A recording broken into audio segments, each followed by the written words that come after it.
Okay, welcome everybody. Noting the time and the presence of a quorum, I call the Boxborough Finance Committee to order, February 20th, 2024 at 7 p.m. And we are in a hybrid meeting in the Grange Room and on Zoom. And I'm going to start with a roll call vote, roll call attendance. John Connor. Present. Okay. Kashava. Present. Okay. Gary. Kushner present. George. Yep, here. Becky. Present. Bob. Stample present. Tony. Present. And Maria, present. Okay, we all present and accounted for. Okay, first order of business is the minutes from February 13th. Gary sent them out and then sent them out a second time. And then I sent them out again today. So we all should have gotten them. Are there any questions or comments on those? I move to approve. I'll second that. Okay. No discussion? Okay, roll call vote. John? Aye. Okay, Kashava? Aye. Gary? Hold on a second. Okay. Kushner, aye. George? Aye. Becky? Aye. Bob? Aye. Tony? Aye. And Maria. Okay. Kirby, is there any way to turn up the volume so we can hear John and Kashava better? We will try again. Okay. We'll get feedback. Maybe there, Yeah, don't do that. Well, we don't, okay. Just a little bit. Hey, John, I'm going to have you talk. Can you How about get a now? little closer to your microphone?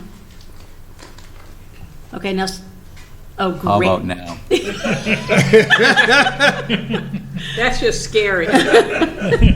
That's good, right Thank you, there, sir. right there, Jeff. Okay, can I you? don't know where my mic is, but I will try to. That's better. You're better. That's better. That's better than it was. Okay. Sean, are you in a lodge?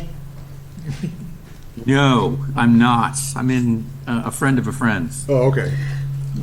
Okay. We're Just a getting- little bit of Yeah, feedback. we're getting the. Oh, All right, turn it down a little bit. Okay, turn it down a little bit, I guess. Thanks, anyway. Okay, our first order of business, before we forget again, we have to vote the COLA. We've already agreed to the COLA of 3% that the Personnel Board put forward, and then I met with the chair of the Select Board, the chair of the Personnel Board, and the TA, and we all agreed to the 3%. But we actually haven't taken an official vote. So can I have a motion? So moved. Okay. I'll second that, Okay, is there any discussion on this? This is already all in the budgets. and it's 3.25, right? No, it's 3%. No, it's 3%. Oh, 3%, okay. Yeah, 3%. That's fine. Okay, roll call vote. John? aye. Okay, Kashava? Aye. Gary? Kushner, aye. George? Aye. Becky? Aye. Bob? Stample, aye. Okay, Tony? Aye. And Maria, aye. Okay, so we got our official vote there. Mike? Okay, so FY25 budget, lots going on.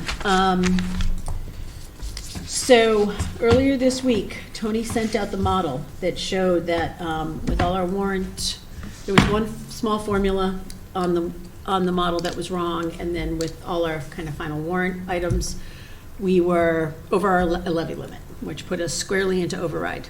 And so, not wanting to be there, and wanting to try to get to under the levy limit, but we just barely made it.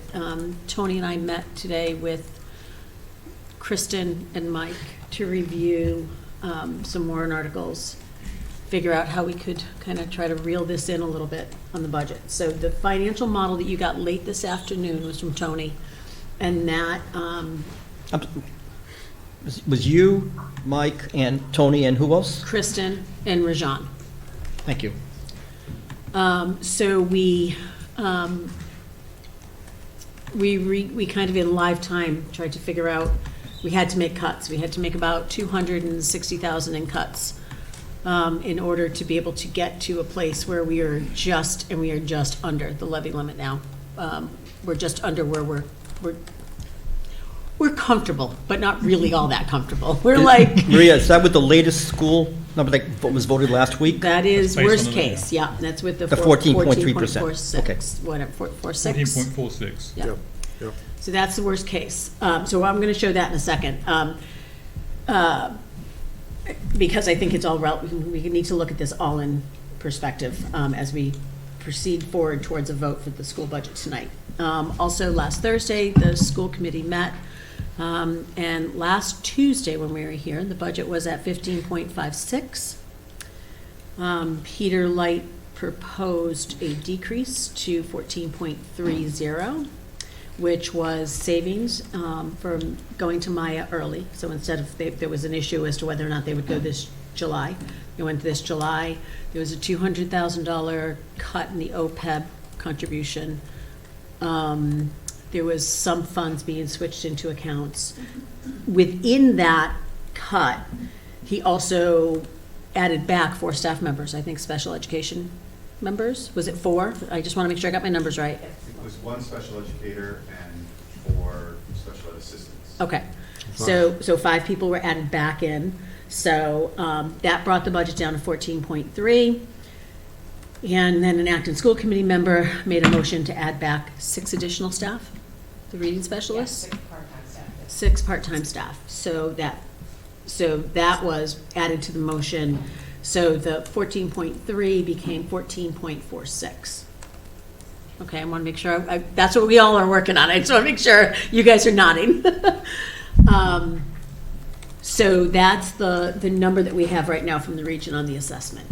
And the numbers that we played with today in our meeting is based on what I call worst-case scenario. So when you say 14.46, that's the percentage? Yeah. Okay, just want to make sure. That our assessment's going Not up. millions, that's right. No. Yeah. No. That's the percentage our assessment would be going up. Yep.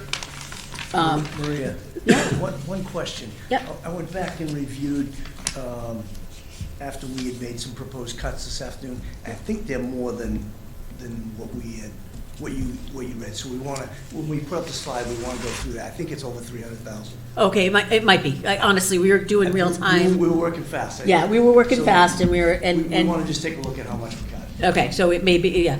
I won't debate whether it's over 300,000. You're probably right, because it was. Because I'm working fast to catch up. with Yeah, where we so we were, because we were trying to, we also,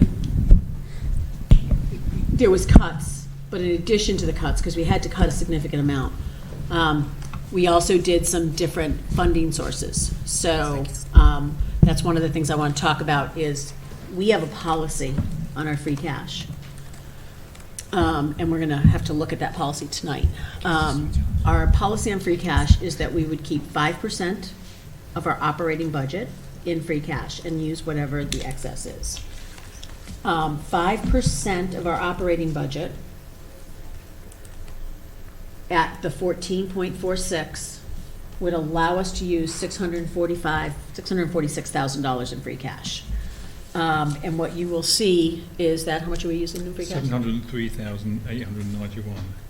So we're over that. So we're going to have to vote on that before we can use that change. One more time, how much? 703,891.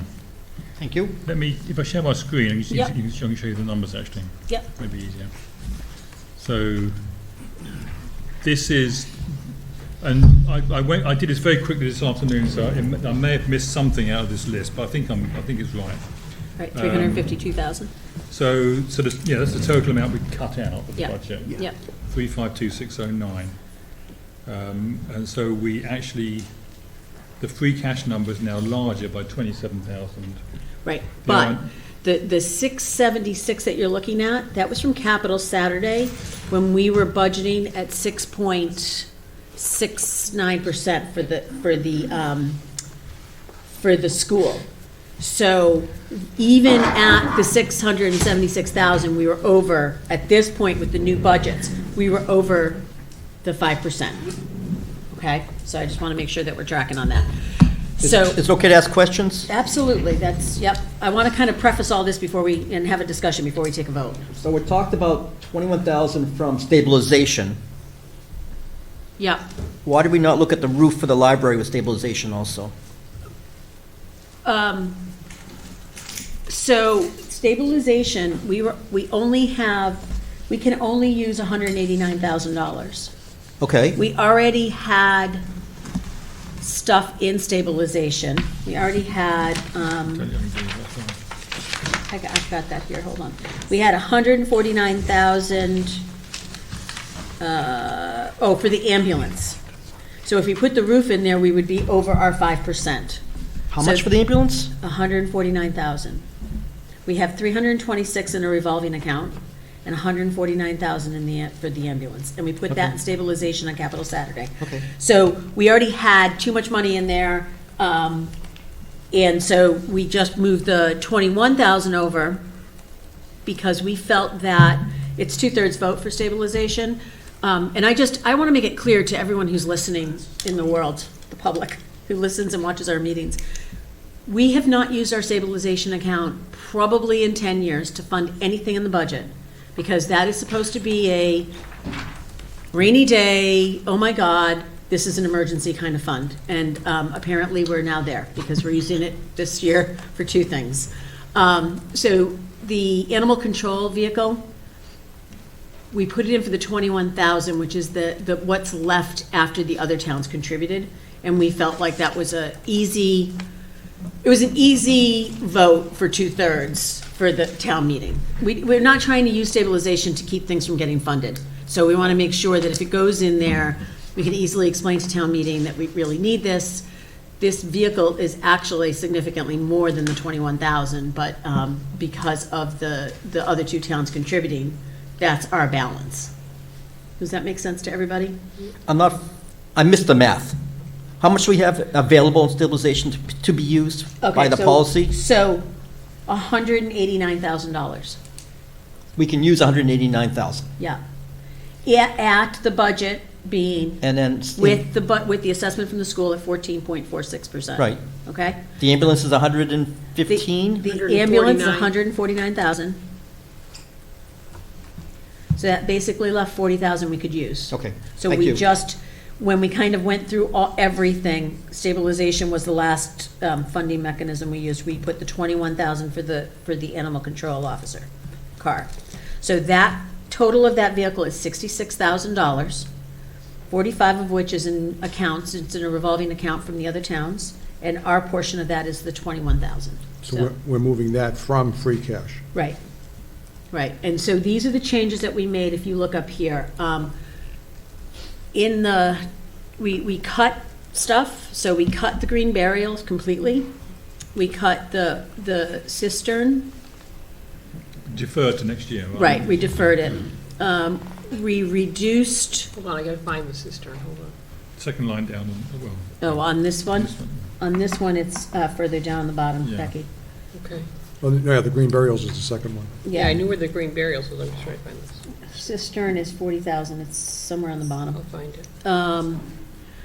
We reduced the emergency management budget to 2,500 from 5,000. We reduced the professional fees for the fire station, and I hope we're right on that. And did you hear from Jason? Not yet. Not, yes, but not on that answer yet. Okay, okay. I hope we didn't cut that too much too, because we may have to put some back in there. We'll see. For what, which one is it? For the Professional services for the fire professional station. services, How much did you cut it down to? 350 from 5. So we cut it 150,000. It's gonna be a lot. We are moving, so we're moving the printers and one IT, we're moving to free cash. The other IT warrant article, we reduced it by half. We're moving the library to free cash. Now, this is providing that everyone approves of this additional free cash that we're using tonight. We have to take a vote on that. We moved the $15,000 for the one water pump to free cash. The long-term bonding in the band, it's highlighted and we're reviewing that. We're not 100% sure on that, whether or not we're gonna refinance the bands or we're gonna leave some of it in there. We're not sure what we're gonna do with that. So we may cut that additionally. The animal control officer we talked about.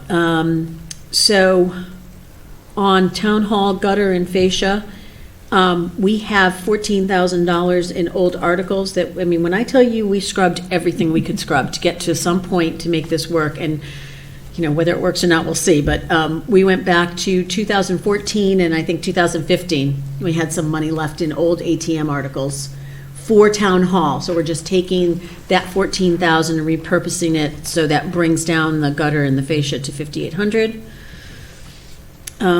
We moved the fire and police injury coverage transfer, and we cut $100,000 from OPEB.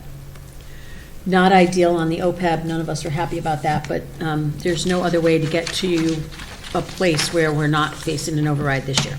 Well, can I just ask, because we spent all this time doing these policies, because we were told we needed financial policies to get a good credit rating and everything else in the town. And now we're just gonna say, pooey. We're not We're saying just- pooey, this was we're not kinda done saying lightly. pooey. Well, it's not Our done lightly, we're policy. gonna take a vote, we're gonna discuss that, but I mean, we either had to look at this, and we have to vote the policy, and we can vote not to do it, in which case we have to look at this again. Or, we're facing an override, or we have to look at the assessment, which, some of us may want to look at. I mean, we got to look at these different things, but this gets us, can you put the original model up that shows where we end up? Sure. The other thing I would say, Becky, is that for free cash, we have got all the reserve fund left so far this year, and we probably won't spend that. So that will go back into free cash at the end Right. of the day. So I think, I think there are some upsides here that we can recognise that that we, that will be there. There's one other, if I may. Yeah. That I proposed and we discussed a little bit, but we're not ready to make a cut on without talking to the planning board. And that is the traffic study. And it's something where, we haven't done it in 10 or 20 years. So I think if we waited another year or two on that, that might be a way that we get to where we need to get. But I probably shouldn't even be mentioning it at a public meeting. Yeah, but I that want to was, shoot him.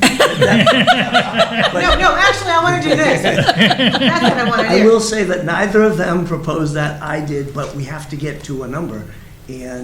But that's not in the list there because that was not decided today, and it's appropriate to talk to the planning board about that first. But we discussed a lot of options that. Yeah, we talked about a lot of options. Yeah, go ahead, Kristen. So I think, just to make, Kirby, can you hear me okay? Oh, it's not Kirby? Yeah, it is. There it is, Rob and Kirby. Wait, I had on. When we met, and I'm sorry I missed the beginning of our meeting, but the idea is that the whole town has to pull together right now. This, no offense to anybody, please don't take offense by this, but everything kind of happened all at once, after everything was out of the gate. Now we've got to figure out how to hold our services harmless, get to next year, and so we're asking for everybody to give a little. So that means with policies, that means talking to the planning board and saying, hey, can you give us a year? It's cutting warrant articles, and we put a lot of things off until next year, but this is the town pulling together to make this happen this year, so. I was just asking, the traffic study, how much, it's not $80,000. No, it's 60. It is in this model, it's 60,000, because it was 80,000 initially. Yeah. And when Mark came last Right, week. right. So we changed it in the model that we're looking at. So that, I want to make sure that went down by 20,000, that's all. Yeah, Okay. so the meeting was so that we came here tonight with options, and so that's what we want to make sure that we put out there, is the different options that we have and where we got to. So with an assessment of 14.46% increase in the assessment, can you scroll down to where we are with the Yeah. levy? Yeah. I will just note, actually, I'm not sure what, when I did that calculation from last year's budget, it gets me to this number, 15,966.45, but the actual number we're given by the school committee was 15,960,274. So there's some sort of rounding error in there somewhere on the formula that I don't understand, but so we're about $300 out on that. Okay, so this is the number here to look at, which is the amount to be raised. So the 28,185.95 is our max levy. Yeah. There's a lot of assumptions in this, on this financial model, which is what makes me really nervous. I'm not gonna lie, it makes me really nervous. So we're about 120,000 under our levy. That said, we're making assumptions on new growth, we're making assumptions on all the state aid, we're making assumptions on revenues, to just the local receipts. So we have a lot of assumptions on both sides of, on expenses, or charges, and, on the cherry sheet, we're just making a lot of assumptions. But this puts us at 120,000 under. We had said last week we wanted to be at a $500,000 under. So there's a lot of things that are, not as they were last week, if we choose to go this route. So I think that covers everything, all the changes, right? Sorry, where in the model is the levy limit? Which So I number? can show the levy limit over here, Gary. So this is the levy limit model. So basically, this is last year's levy, previous year levy limits. Add 2.5% to that. Add new growth, which is an assumption, 300,000. And then there's a levy limit. Then there's excluded debt. So the actual maximum levy is 28,185,095. That's the number that we carry across to the other spreadsheet. And the one thing that's Tony. not in here, which should not change the numbers because it's net, is there's one thing that we called other income, other revenue. On the model. Oh, yeah, Yep. yeah. Other revenue Yeah. and TNC. The other revenue is the cable fund, and the TNC, which is like $800, but it's net. It's on both sides of the balance sheet. We just took it out, and that'll go in, and it might change the numbers, but isn't going to really change the position. So we're 120 under our levy. So in 1 year, and I really want to make this abundantly clear to everybody, and I know Kristen wants us all to pull together, and yay, we will. Don't yay me. And what word did you use? What was the word? Hooey. Pooey. Pooey to you. We are going to use $2 million of excess tax levy above and beyond a 2.5% increase, plus new growth, so say a 3%. So it's basically an override number, even though we're not having to actually let people vote on it. It is except for a absolutely, town meeting. it is absolutely an override number, and we are not, people do not have an opportunity to vote on it they do in Acton, right? Because they can Right, vote they at get the 2 bites of ballot. the apple in Acton, right? And they can do it at town meeting. So we are absolutely in that position, and make no mistake, based on this, we have no excess levy. Next year, we will be looking for an operational override, because I don't think we can fund our town without one next year. So But the school department's going to come and Can I level ask you a next year, question so here for a we'll be second? fine. Hello? Hold on, yeah, hi, John, yep. Hey, guys, quick question. Tony, can you just pan up for a second, please? What do On you the want him to screen. do? Scroll Yeah. up. Oh, I thought you said stand up. It's a I know, stand me up. too, it's like, okay. And I'm like, why? What are you hiding? What does John know? Do you have pants on? So your gross, Shh, I can't hear John. Go ahead, John. so your growth rate on this, what did you assume for the growth rate on this, Tony? So I can't hear what you're saying, The John. growth The rate. growth rate. It's Growth. growth rate. 5%. Oh, growth rate, yeah, Previous- 5%. Okay, so can you show me that up top? You came up to a number of $300,000. The Right. other slide, Tony, that showed Oh, me. the Oh, new sorry. growth, yeah, the new growth. Yeah, So This that's number here. 5%. Yes, that's 5% of something? What's this that is 5%? this is an estimate from Mike Johns, actually, John. Okay, but is it 5% or not? What is it? Yeah, what is the 300,000? It is not, it is a decrease, it's a decrease from the current year because our permits are down, building is down, and that's the best I can come up with. We don't want to come in estimating our new growth to be high. We know 2 years ago, we had great new growth numbers. This year, it was far below that, and based on the permits that are coming out and the construction that's going on this time now, as opposed to 12 months ago, we're decreasing. So last year, I was estimating a little shy of 360, so I've come in with 300. It's a guess at best, but it's the best we can come up with right now. Mike, are we on track for the 357? We are. Okay. Okay, so, I mean, I'm just curious what the percentage growth is for this 25 versus 24. Seems like, I mean, remember, the base is increasing now, right? So But that seems like it's, just a big cut. but this is new growth, right? So the I 20, understand that.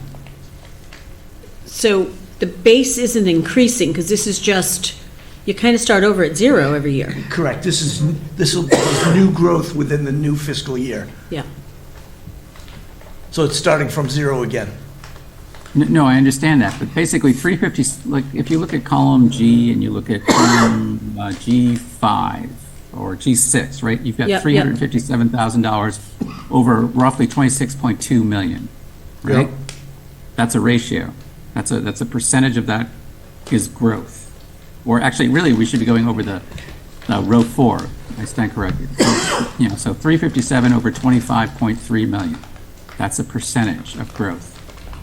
I'm just curious as to what that same percentage would be over the 26.2. I see what you're asking. I didn't base it on a percentage.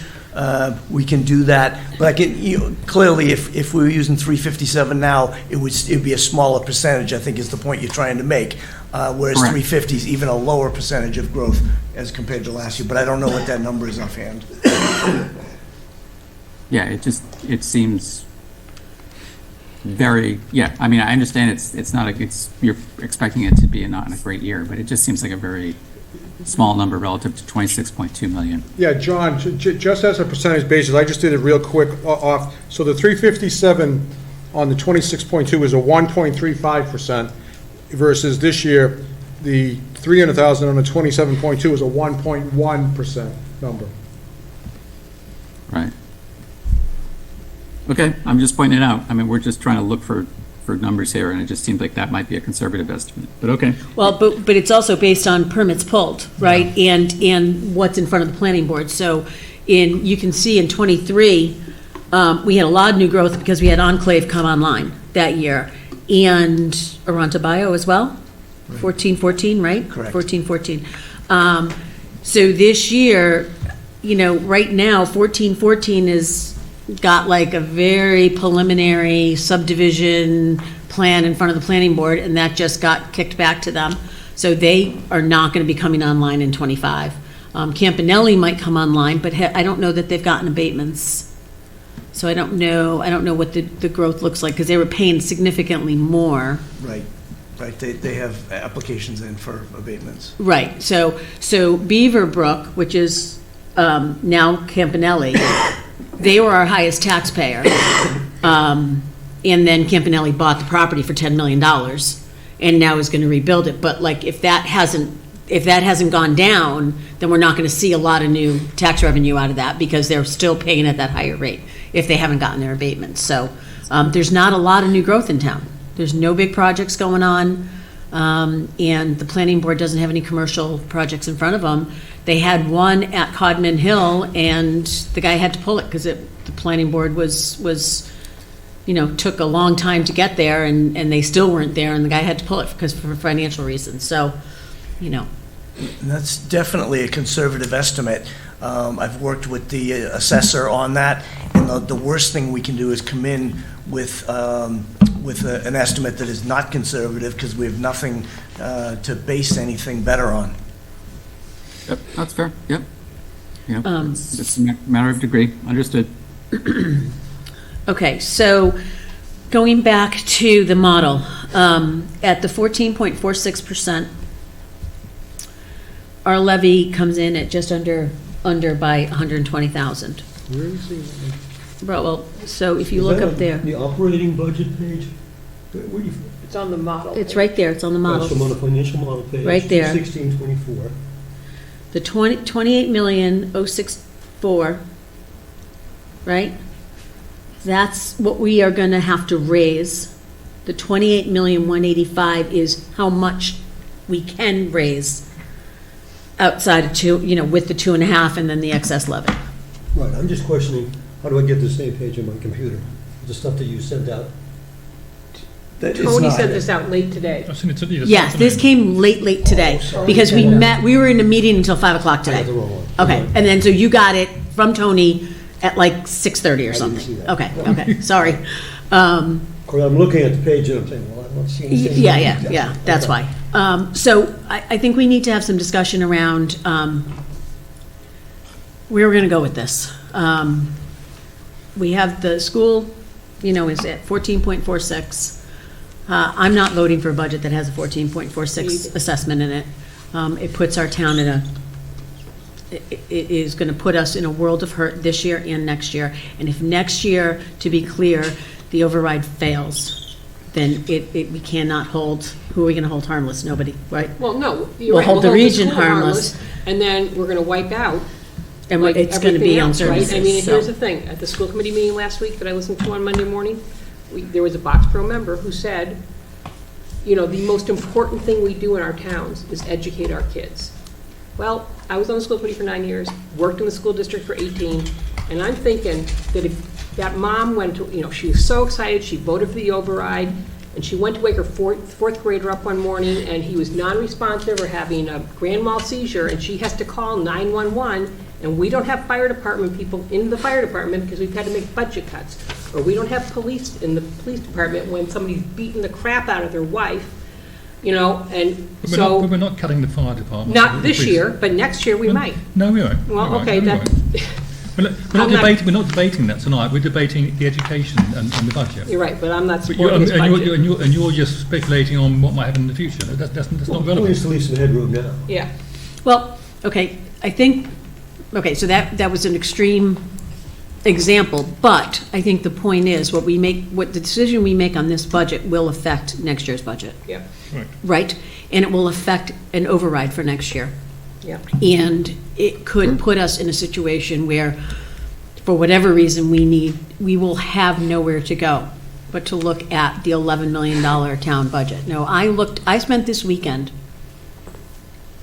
studying these numbers. It was like a Jenga game for me, like if we take this and we take this and we take this. This is all I did all weekend. I had a massive headache. But I also looked at the operating budget. There's not a lot there. There's nothing we can cut. We could cut legal fees, but then we'd end up doing reserve fund transfers because we know kind of where we are with legal.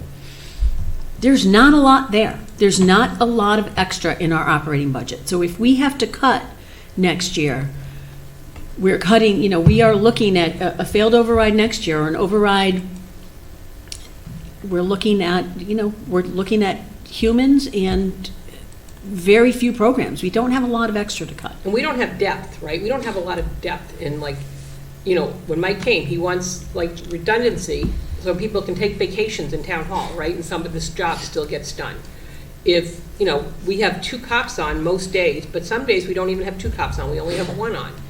And because for one reason or another, and we only have 1 person on, we don't have a huge fire department. I mean, Acton's got 10 firefighters on at any one given time, so if they have to close a station, not a big deal. If we have to close a station, it's a huge deal, because we only have 1 station. I was going to say, we only have 1 station. But so. we have separately discussed, you know, police, protection, fire, all those things, and making sure our services are appropriate for the town. And you know, we're slowly making improvements there. So it's not as though we're cutting back on fire and police. This year. In fact, well, but this year, right? So maybe next year would have been overrides. You know, maybe there will be. Towns do have overrides. Well, but if we put ourselves in an absolute automatic position of having an override next year, that's not a good position to be in, right? If it's guaranteed. We may need to plan appropriately for whatever we have to do. But the only plan that can be is to cut on the town side, right? Not to, at that point, you can't cut on the school side anymore. I'm not sure why can't we That's cut the this? argument, I think. Why can't we ask the school to decrease their assessment then, if it fails? We asked the school to decrease their assessment this year. If they And did. And they did, and then the other night, somebody from Acton added back in 6 employees. I agree. I mean, they couldn't just let it go. I mean, that cut the other night added 5 people back into the budget, right? Yep. Adam has something. So- I just want to provide, it was 6 positions, part-time, it was $150,000. Okay. All in. So, Okay. 4 of them were 19-hour positions. correct, and one of them wasn't a position that was cut, it was a switch from a library assistant to a library media person, so a certified teacher back in. So I guess I didn't really get this answer last week, and there was a lot that was said, you know, it was an exhausting meeting last week. So next year, we have an override and it fails, and we say to the region, I'm sorry, you're going to have to hold your assessment for Boxborough at 6%. You're going to say, fine. Yeah. That's what we've done with Acton in the Yeah. past I several know that's years. what you've But done you for guys 7 don't really years. have a vote, you know, unless Acton splits their vote. And The if- whole region would have to, the whole school committee would have to agree to that. Challenge accepted. For the past 3 years, as I've sat on budget and we've listened to the restraint that we've been asked to put in place by the town of Acton, I've been very clear with the entire budget subcommittee and in turn our ALG reps that this is Acton putting that pressure on, and it could very well swing to the other side where Boxborough is in the same position.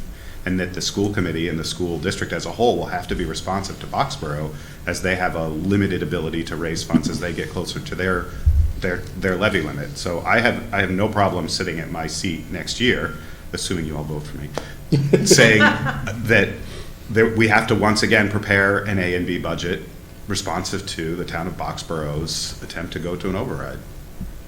I wish I Can I were more just, confident. can I just that- ask a question there? Sure. Yeah, so in this is obviously worst-case scenario. Can somebody clarify for me if both towns do not come to agreement and there's like a joint meeting, and what is the final process for determining the school budget? Assuming, like, what's the end state? Like So all the interim absolute end or the meetings don't work? process to get there? Come again? The end or the process to get there? No, the end. What is the worst-case scenario? So we end up in a joint meeting and A joint town meeting. a joint town meeting with There's one person, Acton. one vote, so Acton Yeah. has 4 times our people. But they need to get 4 times the people there. So it is irrelevant the size of the towns. It would be a joint town meeting to vote on a school budget. So look, I need clarity on that. So when you just make the statement that it's irrelevant to the town, the size of the people there, what does that mean? Well, the fact that Acton has 4 times the number of population does not mean they have 4 times the number of people at town meeting. They could get that. We would be going into a joint meeting. Boxborough would go into a joint meeting with Acton, town meeting, to vote the town budget. The school budget. The school budget, I'm sorry, the school budget. So And how would you determine the winner? it would be, there would Majority of be, votes of people present. right, the majority of votes of people present. So if, this is a So long ways off, If but a town that is 4 times larger than us has the same proportionate number of people show up, Acton wins. Right, Yes. Right. well, but not necessarily. You're assuming that everyone in Acton is all on board with like this budget. And so you're Correct, assuming correct. the only people that show up are 4 times the number of Boxborough people, and they're all yes people. No, it doesn't have to be 4 times, it just has to be a majority. Yeah. True, but again, you can have people from, I'm sure that there'll be a number of people from Boxborough that would go, that would be I yes understand. people. I just want to know And no what the people. end state danger nuclear option is. It's hard to say. There's So- no guarantee that Acton will even pass an override. I have no sense of what the typical Acton voter wants to do right now. We're making assumptions. But I also think this assumes that the school committee is not responsive to one of the 2 member towns' financial needs. And I think that's a pretty long assumption, considering how responsive we've been as Boxborough members to Acton's needs, but also to our own town's needs. And the worst case scenario is the one that we never, ever want to get to. So the school committee, it's imperative that the school committee comes and puts forward a budget that has 2 options dependent upon a Boxborough override. I mean, I don't ever want to get to the point where we have to have a dual town meeting.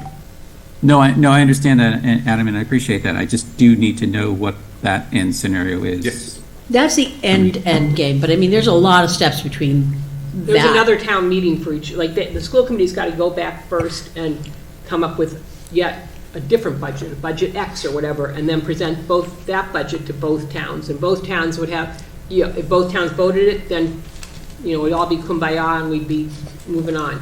If one Okay, town didn't yep. vote it, then we'd be at the joint town meeting, so.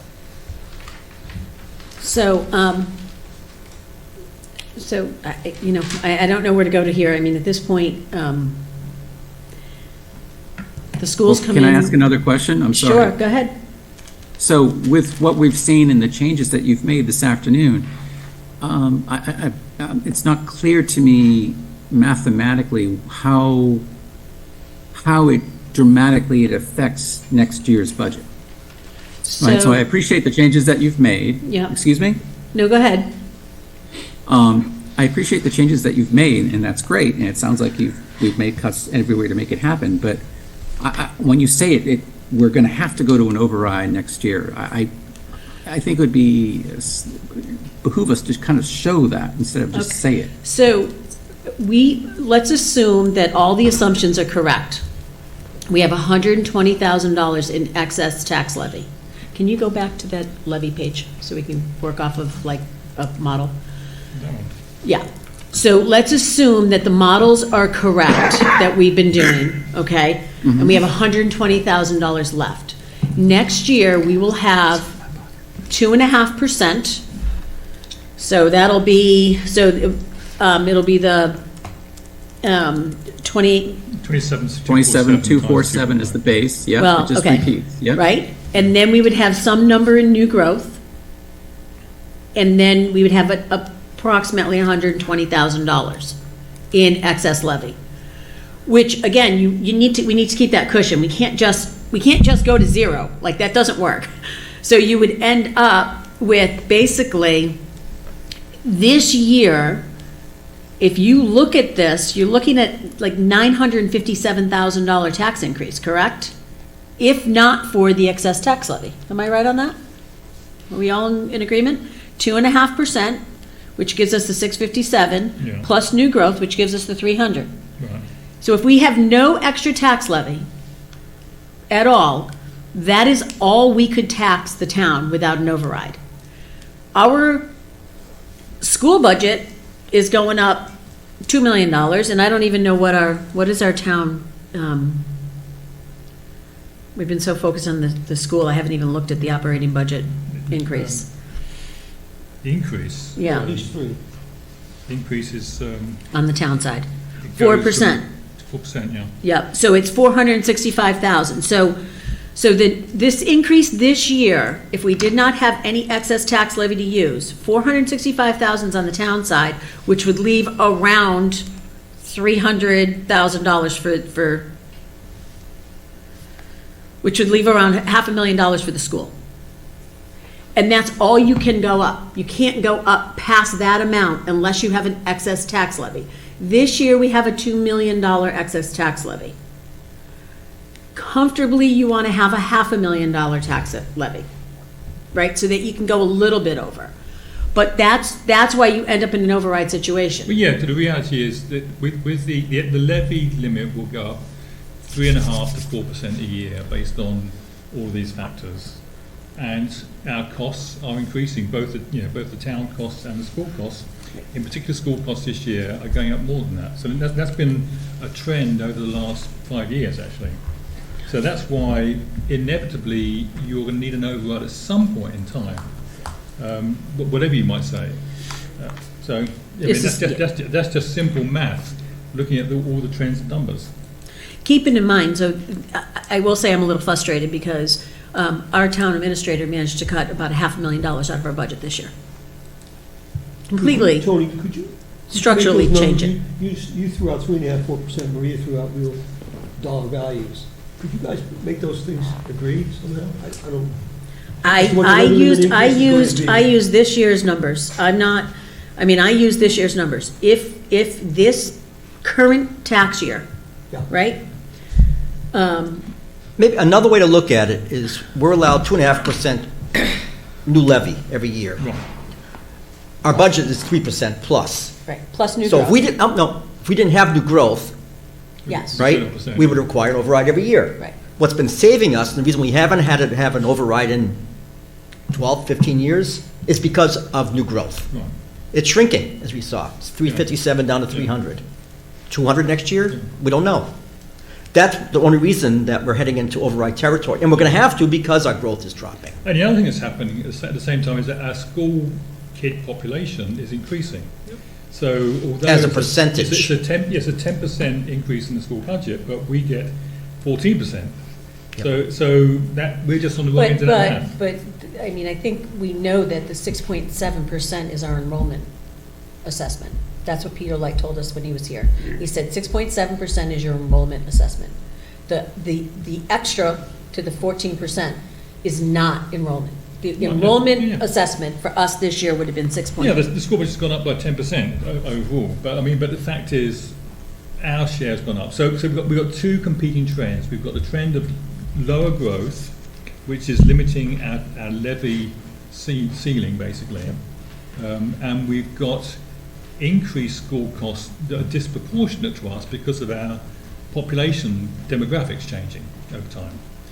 That's just you can't push back on that. That's just like the tide coming in, basically. You can't stop that. I would say that, except for this year, the school growth is above and beyond enrollment. We've managed our budgets with enrollment going up with the assessments going up every single year because of enrollment going up, we've managed our budgets. And this year, it is strictly because of all of this, because of the added expenses from the region. And that's why I'm not saying we would never be facing an override. I'm saying we're going to be facing an override next year. We had $2 million up until, Yesterday. well, pretty much, but no, up until 2 months ago, we had $2 million levy. But if you That looked would've at the new carried us. growth ramp, we knew override's coming based upon that. Maybe 2, 3 years. I don't know whether it was next year, but it would have been in the next I don't think it would have 3 to been 5 next year. years. Yeah. It was Well, coming. But Just it's back to exacerbated. back. So now we're talking about an override size tax increase this year and an override next year. Yeah. And to me, that's a problem. And I can't, I just, But it is just a reality. I mean, it's a reality because, quite frankly, I want to be very careful how I say this. It's a reality forced upon us. To me, if in private industry, when you have a $9 million deficit coming, the CFO and the CEO can see that thing coming a mile away, and you're in trouble, and you're having meetings early on that says, we got a $9 million problem. If I had a $9 million problem in my business and I didn't know it until we were like in budget season, that would be a problem.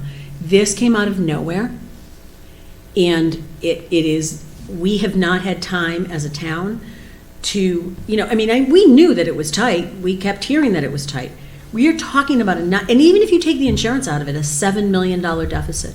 So we're reacting to that. We're dealing with that. Well, we are dealing with it, We but- we have a resolution for that, actually, which may not be ideal, but we have a resolution. And we are in a position now to plan, to actually get ahead of this for next year, I would say.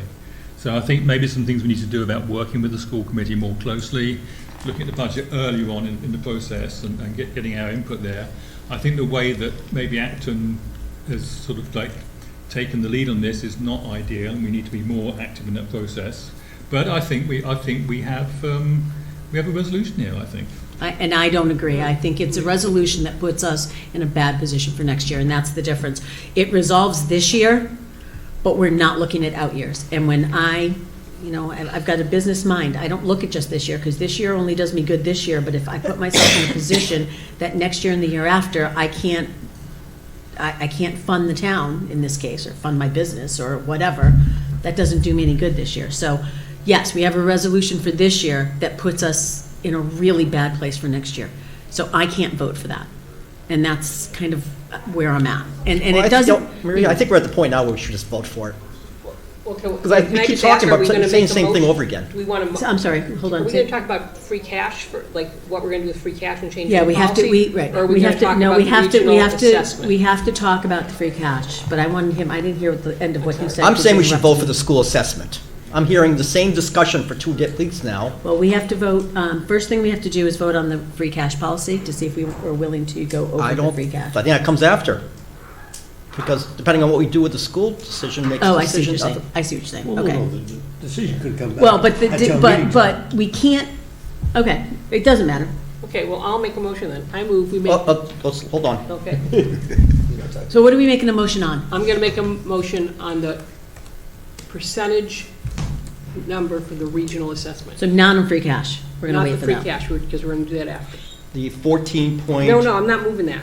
I'm What are moving you moving? 13%. How much you moving? 13%. And I've come way up. Okay, so, I'm making a motion that we put in the budget, in Article 5, 13% increase to the regional assessment. okay. Is there a second? I'll second that. Okay, so I want to make sure everybody understands what this means. So a yes vote for this motion would put in our budget, our Article 5, a 13% increase. Before we take that vote, can we just see what that means on the model? Is it 13%? 13%, that's what I said. And then, But in addition, it means that this will be open up during town meeting. right? It could be open up during town meeting. no Somebody matter tell what me it is. anyway, yeah. 27,861, 048. okay. What Right, is can it? you- What does it mean to vote yes? or Whoa, no? whoa, hold on. Guys, can you just repeat what the before and after were on that? I'm sorry, with the what? Did you put it into the model? Yeah, so I right can't- there, you're looking at the before and after, on the levy itself. No, what's the impact to the school by decreasing by Thank you. 13%? That's what I want to know. Thank you. Okay, is that what you want too, John? Yes. Okay, so, Oh, so, well, no, it's on here. okay, so, It'll be 15,757, so it'll be, you reduce what, our. what is it at reduce the our- 14%? You reduce our share, that's 13%. No, I understand. Okay. So that's 15,557. What is it if you put in the 14, what's the, 15,964, 645. so put in Oh, down here, put the Sorry. 14.46. Well, it's right across, right? Isn't it under an F? Isn't that what Sorry. the, That's that number, yeah. Well, not. Oh, okay, okay, Okay. okay. It's So off that's a your, little- it's off a little. So bit. Tony, Yeah. just change B2, I believe, to 13%. 13, Okay? Now Yeah. watch cell D9 should change, correct? Right, right. 150,000 roughly. So it's $150,000 to us. Delta. it's a lot, I wanted So hold on, 500,000. but I want John to understand what that means. So the difference is, at the 14.46, it is 15,960,000. At 13%, it's 15,957,000. That is 150,000 for us, but not a $150,000 cut to the budget at the region. Do you understand, right? Because it's our assessment, which is a portion, right? So it's not a direct correlation. So by us saying it's 100, it helps us at 150,000, but it is not only a $150,000 cut at the region. You need to cut. That's correct. Okay. They have That's to make $100 a million bigger budget. cut to get that number. Right, right. But we are going to have we're going to have a chance to vote for the 14.46% budget, right? Because we have to vote on that. That is the assessment we are being, given, basically. Well, there's a motion on the floor, Yeah, and but it's been seconded. We're going to vote on that. And what does a no vote mean? I don't understand so, what a no- so if you, okay, a yes vote, Becky is proposing that instead of accepting the 14.46%, Right. in our budget, we put in 13%. A yes vote puts 13% into our budget, Okay. a 13% increase. A no vote does not.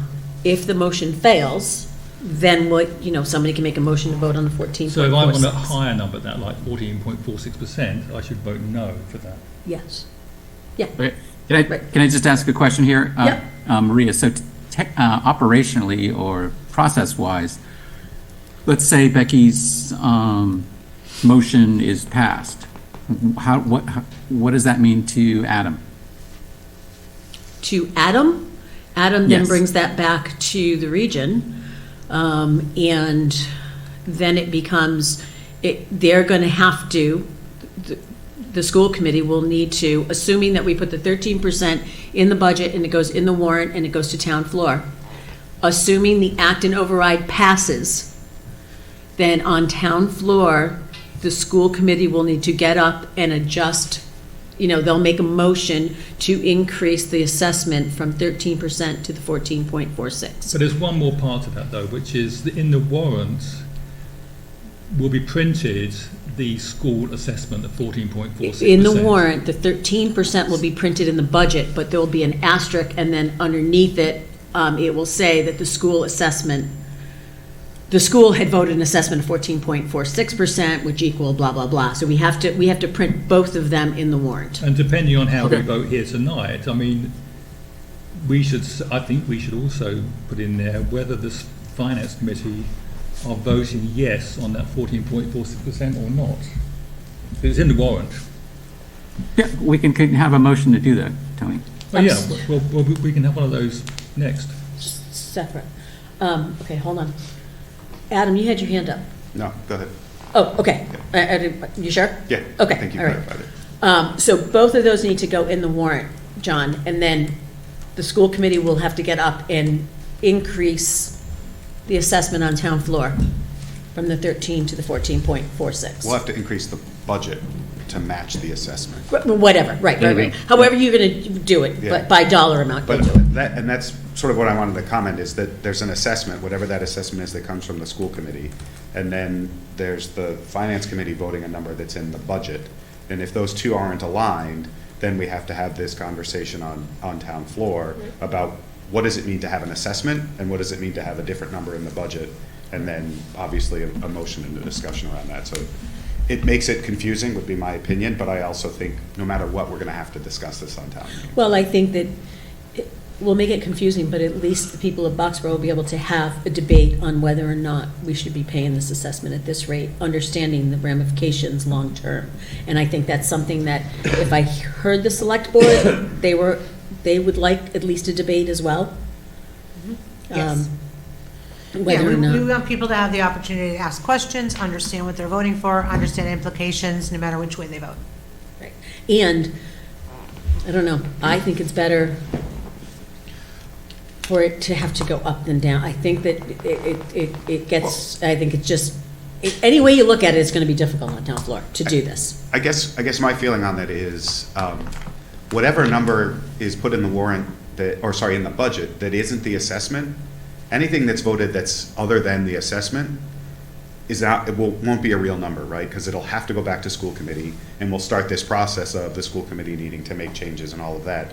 And so I'm curious, and I'll let you guys sort of go through your vote, but I'm curious to hear, what the view is versus having a dissenting opinion in the warrant under this number and having that discussion at town meeting, or having an arbitrary number that is not the assessment, that regardless of what that number is, sends it back to school committee, and sort of how the finance committee, and I think in turn the select board, want to present this at town meeting. I have no issue with sitting at town meeting and presenting it, sort of arguing our case for the number. I just am curious about what the town leadership thinks is the best way to present that at town meeting, so that it's clear that there are people who don't agree with the number, but there's a reality of what happens if you vote something other than assessment.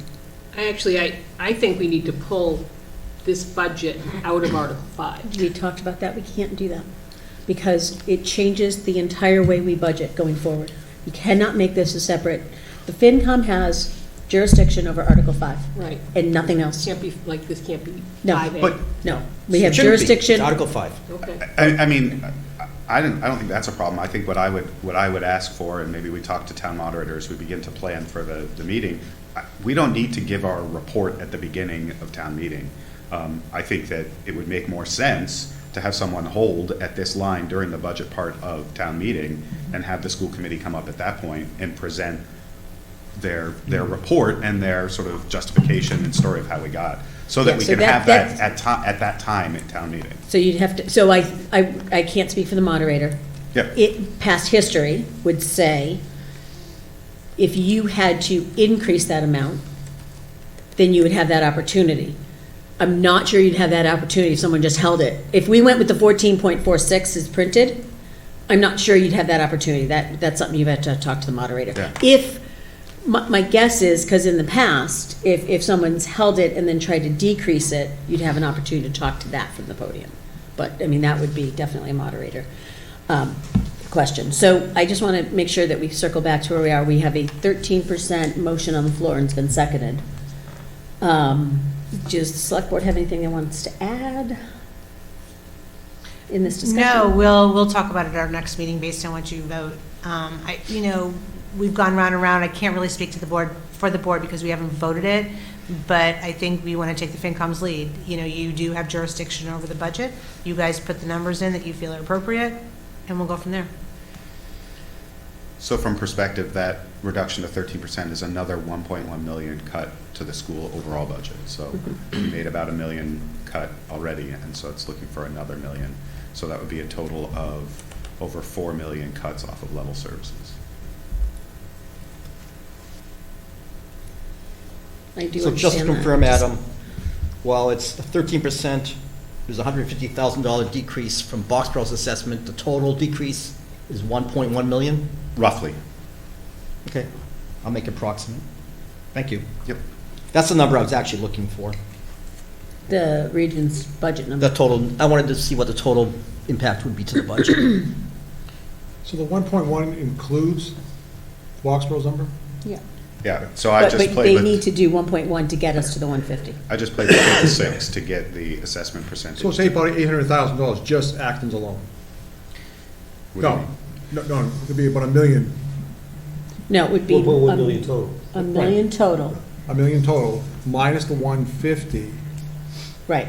would be 850. So it would be, it would also affect Acton's assessment. Right. By Kristen? 850 or 950. Right, that's what I'm saying, by Yep. 850, yeah. Depends whether you go 1 million or 1.1 million. Yeah, 850 and 950.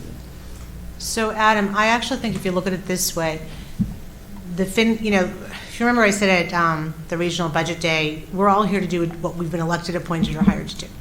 The FinCom's job is to say, this is what Boxborough can afford, without having dire consequences to the rest. So I think it's to your benefit, have FinCom put their number in, and then you know what that is. There's no waiting on town meeting floor for someone to randomly say, I cut it by 500, I cut it by 100, ugh. You know what it is. You have that opportunity to then go in and explain to the town why the school believes that would be horrible for the schools, and then people can be educated. You get to be better prepared. The FinCom gets to say, this is what we think is right.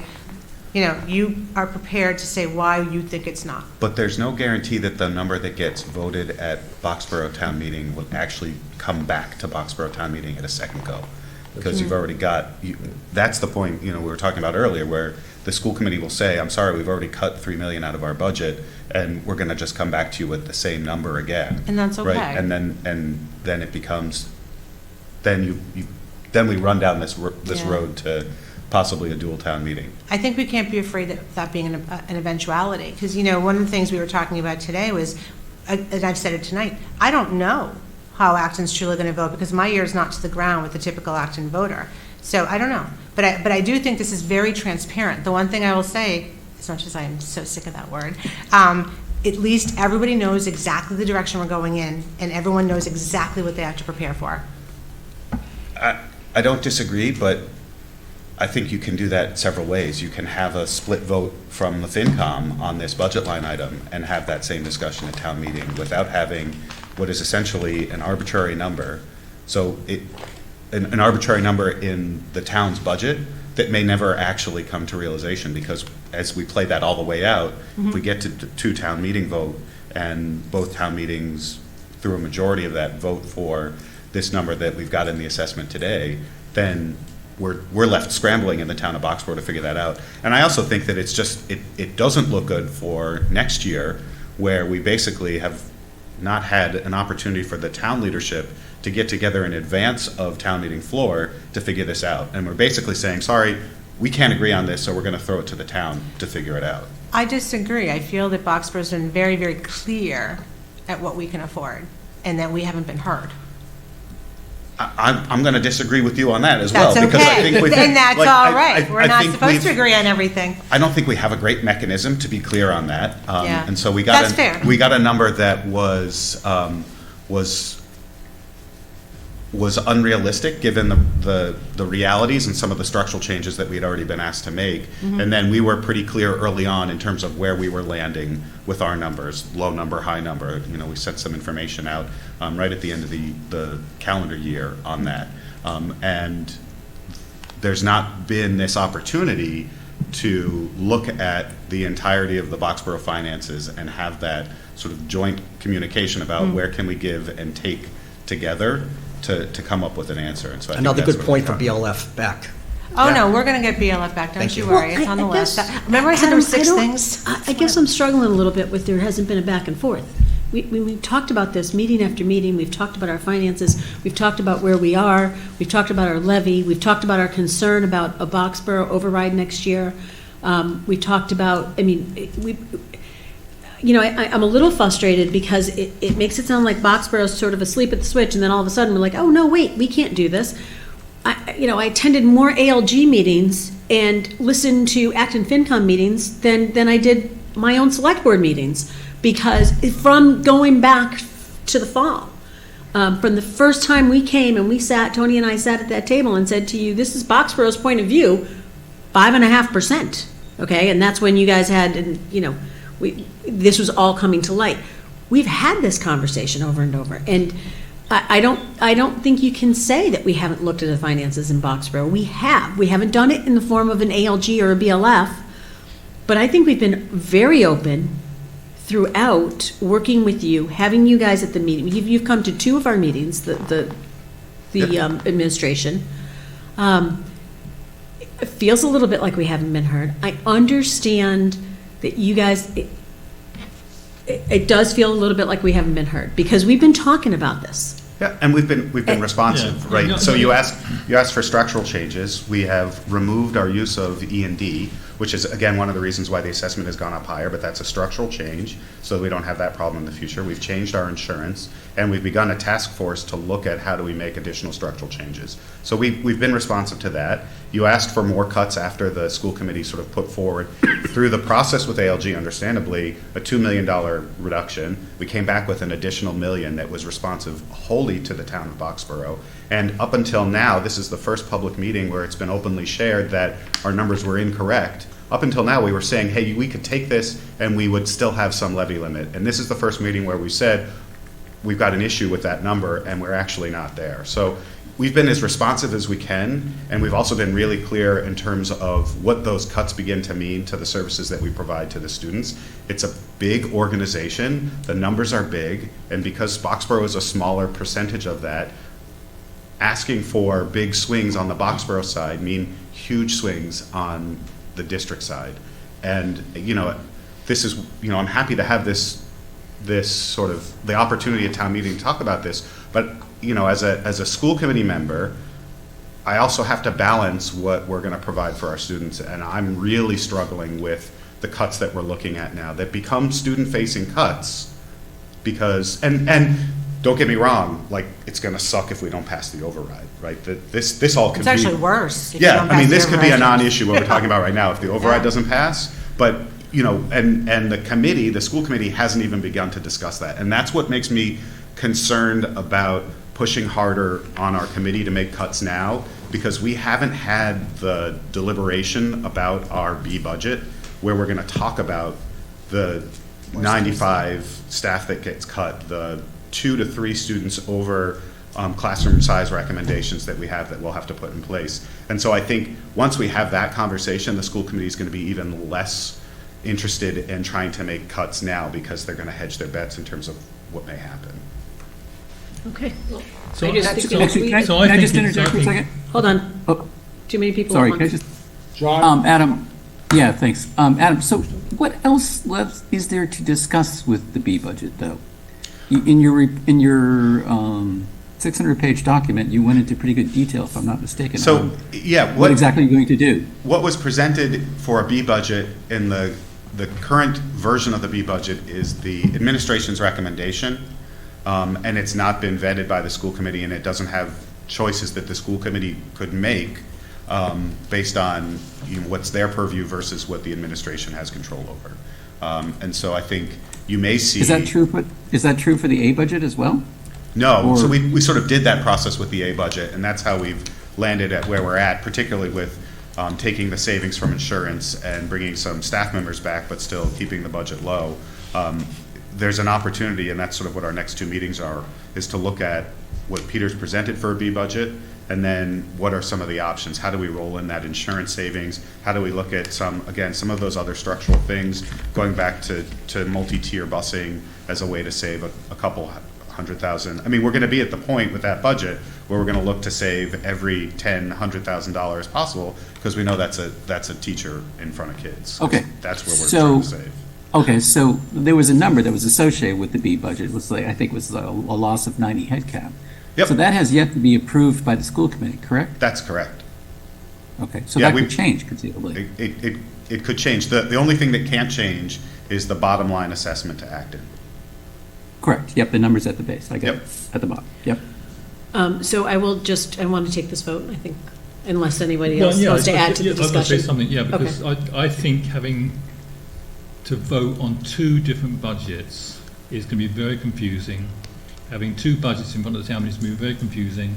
I would ask Becky to withdraw her motion, and we should just vote on the 14.46. Now, we can all vote against it if we want to, or some of us can vote against it if we want to. So at town floor, we can say, here's who's for it, who's against it, but it's then a very clean. But then you're talking about putting the 14 point, if we all voted against it, if for some reason we all aligned and we all voted against Well, it, we're you not still done, want to yeah. put the 14.46 in the budget? Well, I do, yeah, but I mean, but. But no, I'm talking about if we all vote against it, that's the assessment you'd put in the budget? If we all vote for it. If we all voted against the 14 point, you just said we can all vote against it. You want it to be clean. Which one? Becky's We're not or- going to vote against it. I understand. So, I just, so it will be, it's going to be a split vote like, between, you know, for and against it, but on the town floor, they'll go to town floor saying, you know, a certain number are for it and a certain number are against it. We'll all speak, each side will speak to their position, and the town get to vote. but the town doesn't get, the town will have to, somebody will need to get up and make a motion They'll say to hold. do that. No, not just hold. That'll be a discussion. In order to change that assessment, a resident of the town will need to get up and make the change on the assessment.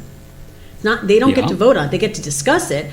Somebody says hold, but then they just want to get up, and then Adam's like, well, this is why, and then we say, well, we split, yada, yada, yada. But if there's no motion on the floor, that doesn't get cut. I don't see how we can change, we have an assessment from the school district, but I don't see how we can change that assessment. We can reject it and say, we're not paying that. Which is, that's the motion on the floor. I think we need to keep in mind that the town meeting is the policy-making body. Yeah. We are not. Or the We're only legislature. advising. Yeah. And so I think we need to force that policy, force that. So- agreement. so that's the what I'm- motion- That's what I'm why saying, that's what I'm in saying, agreement. that's That's what why I'm I saying. second- But wait, can I finish wait, my sentence? but, yeah. That's why I'm seconding this motion and strongly support it, because I really, really believe that the town needs to take some ownership of this. It's not like a bunch of other people who are just doing the work, doing the lifting, you just come in and say yay or nay. You need to do a little thinking, or not you, but I mean, the town meeting needs to understand that they are in fact, the legislative body that's the nature of a town meeting. And I think this is a good thing. I think it's a very good thing, as a matter of fact. Because, if we agree with, the existing school budget, I think that the override is inevitable for the following, I'm sorry, that that some kind of an override is inevitable for the following year, or maybe for this year already. And I think, again, the town needs to understand that a little bit better, that hard times are coming. And that's okay. It's just, as you say, it's going to happen anyway. But there needs to be a better understanding of that, and I think this really forces that issue. Okay, enough said. But we could have done that with Becky doing a 14.4% versus a 14.46. $1 million is a lot. more interesting point of view than. It is, but that's a lot of teachers. Well, we also need it, it's interesting, which is great, and it makes conversation, but our job is to make it, what I feel like is getting lost in all of this is our job, their job is to advocate for the school. Okay? Their job is to make policy for the town and kind of lead the town. Our job is to make sure that we make decisions around the budget and make recommendations to keep the town in a good financial place, okay? Some people would say, I used to work with FinCom members when I was on the school committee who said their job was to keep it under 2.5%. Like, that was crazy.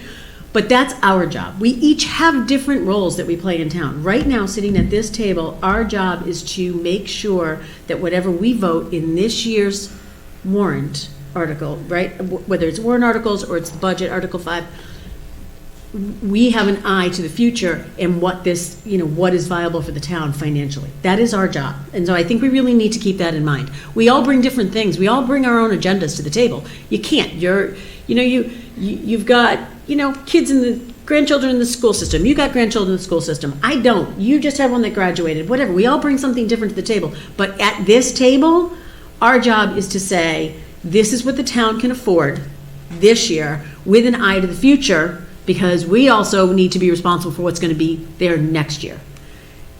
So it's not just that $1 million looks great. It's not conversation starter. It is the reality of for me, it's the reality of where our town is today and where it's going to be next year and the year after. And so that's Okay, so why can I ask a struggling. question? Yeah. Can I ask a question? Yep. So Becky's proposal is going to save us $150,000. Is that correct? About, yeah, just Yeah. about 150. Okay, so is that going to dramatically affect us next year? No. It would allow, we would end up with about $300,000 more in the levy than we would have now. So I'm asking kind of sarcastically. to be I don't, honest. you know, John, I don't know. We haven't been in this position No. in 20 years. I can tell you what it would do to the tax rate, right? So right now, on the current school assessment, it's 16.09 per thousand. If we put in 13% here, it becomes 15.97 per thousand. So you save 9 cents. 12 cents. Per thousand. What was it? Yeah. You said So- 1597. I said 16.09, didn't I? Yeah. 12, Yes, 12 cents, yes. 12 cents. You save 12 cents per thousand of your house price.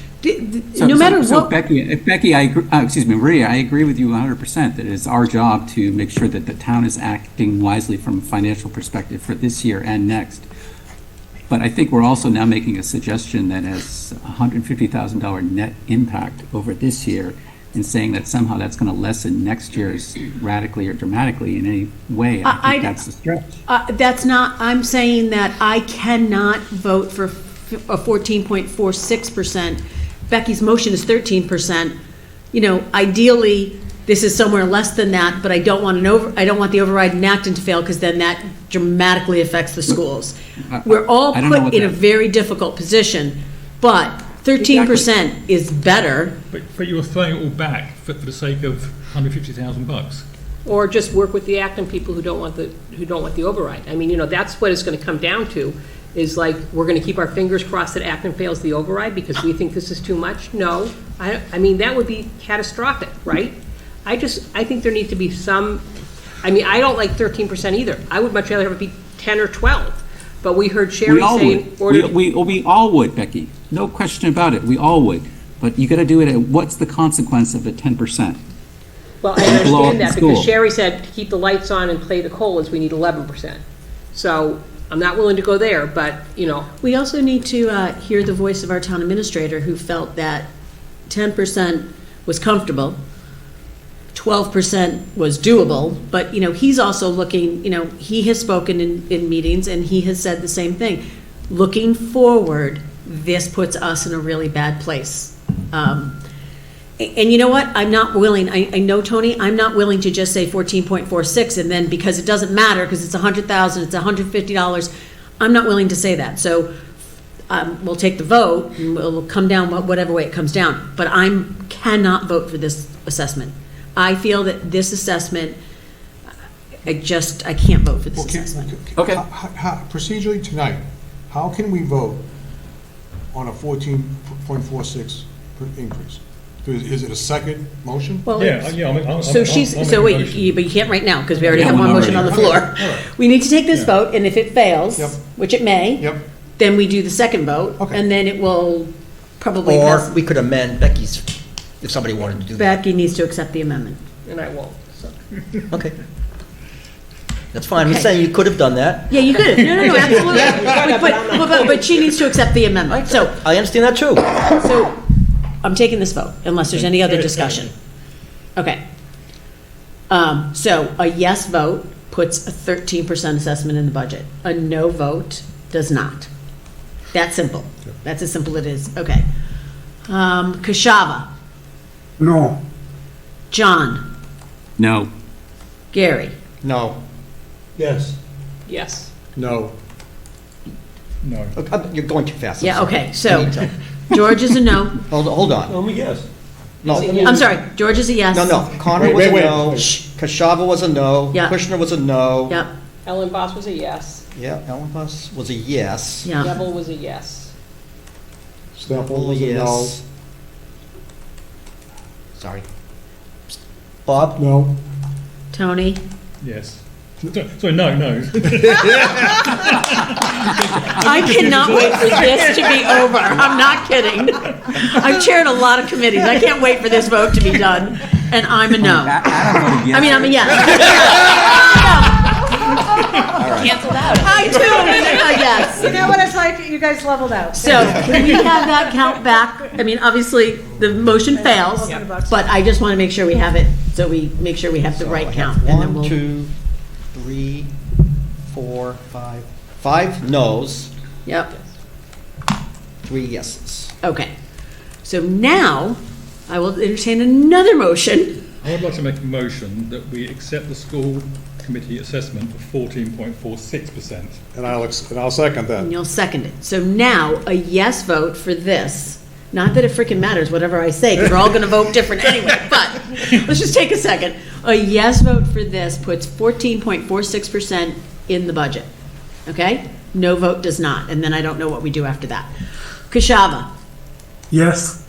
John, Yes. Gary, Yes. George, No. Becky. No. Make sure Gary's Yeah, with Gary, me. you up? Yep. Okay. Bob, Bob is a no. Bob is a yes, Bob is a yes, Bob is a yes. Tony, Yes. and Maria's a no. So we're split the same way, just on the opposite Yeah. side. So what goes into the At least that's budget? logical. Yeah. So what goes into Article 5 is a 14.46% increase, which, let's just talk about these mechanics. That's what goes in. We are going to, in our presentation, there is going to be extensive slides on this divided vote, this assessment, and various other things, right? We'll talk about that later down the That's part of line. our presentation, right? Yeah, it's going to be part of our presentation. Should be 50% of our presentation. It should be better That's than okay. that. It should be most of our presentation. So anyway. No, we got to that- talk about override and other Who's things. I'm the chair. I get to present. What about you? I get to present. You get to present next year. Wait a Present the minute. override next year. I don't like that. What, that I'm presenting? Yes. Yeah, No, but we I'm can- I can be very good Yeah, at but this. John, we I- developed the To presentation. be clear, we all You have- vote on the, well, not vote on the presentation, we we all develop work it. on the presentation together. And to be clear, I have sat as a chair on many other committees, and I have presented on things that I voted against, and I've done a very good job. I'm very good about that. So, Okay. I promise I will present as, because at this point, though I don't agree with this assessment, and I will not vote for this assessment, I'm also part of the Finance Committee, and at this point, I will also not be working with the Act and No group to try to get the override to fail, because that is not what I do. I'm part of this committee, and this committee has voted to go forward. That's my personal, so John knows that I won't screw us up on the presentation. In any event, I would like your presentation pre-recorded if that's. no. You should also know I hate doing presentations, so I'm very nervous about it. I'm very by the book. Everything will be written out. Don't worry about it. You'll know it. And I will help with the slides, as always. Yes, Tony did the slides last year, Gary did the slides, we all worked together. It took 3 or 4 meetings to get through the slides. That said, so I just want to let everyone know what happens. This is what gets published unless something changes between now and when we go to print.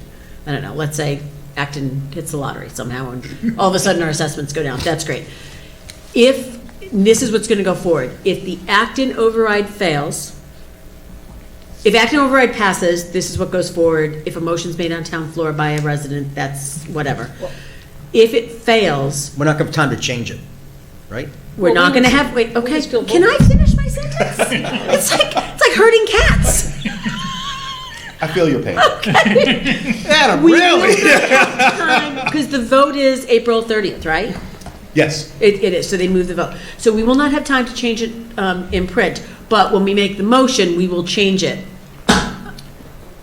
Okay, So go ahead. The school committee has a meeting scheduled for after April 30th. Okay. As a contingency, should the override fail, the school committee has to reconvene, has to vote the B budget, so that we can bring it to both town meetings on April 6th and 13th. Right, Let me So- ask you so this. when we, Can I ask you a question, though? If the override fails, but Boxborough says, because I've heard Tony talk passionately about how important this number is, we say, screw that, we want to make sure we fund our schools, we're going to vote this number, then you have to go back to a different number with Acton, right? yes, Yeah, but sure, we're but I'm not gonna. doing that. I'm gonna stand up and make the motion myself to change the assessment. Well, I don't know that you should. I actually think it'll be part of the motion for Article 5. Yeah, So, but- so under the motion for Article 5, we'll do what we've done in the past where we've had to change last minute on Mm-hmm. the, it'll be, the motion will be the budget, except for budget number 300, which will be reduced by, and so it'll be that. And ironically, I think if you vote a budget number over the assessment, that's also equal to voting no on the assessment, and we'd have to go back and do Yeah, yeah, the same process. We're not doing that, so. We're not, but yeah, so there is a school committee meeting already planned, so that, regardless of the outcome of that meeting, the vote. ballot The vote vote. in Acton, if it fails, we'll have to go and meet and re-vote our assessment to the B budget. So, all right, so you just said, that's really interesting. So if we vote this and it has to be, you said if it's over, it's still a no? The assessment is it's the one number.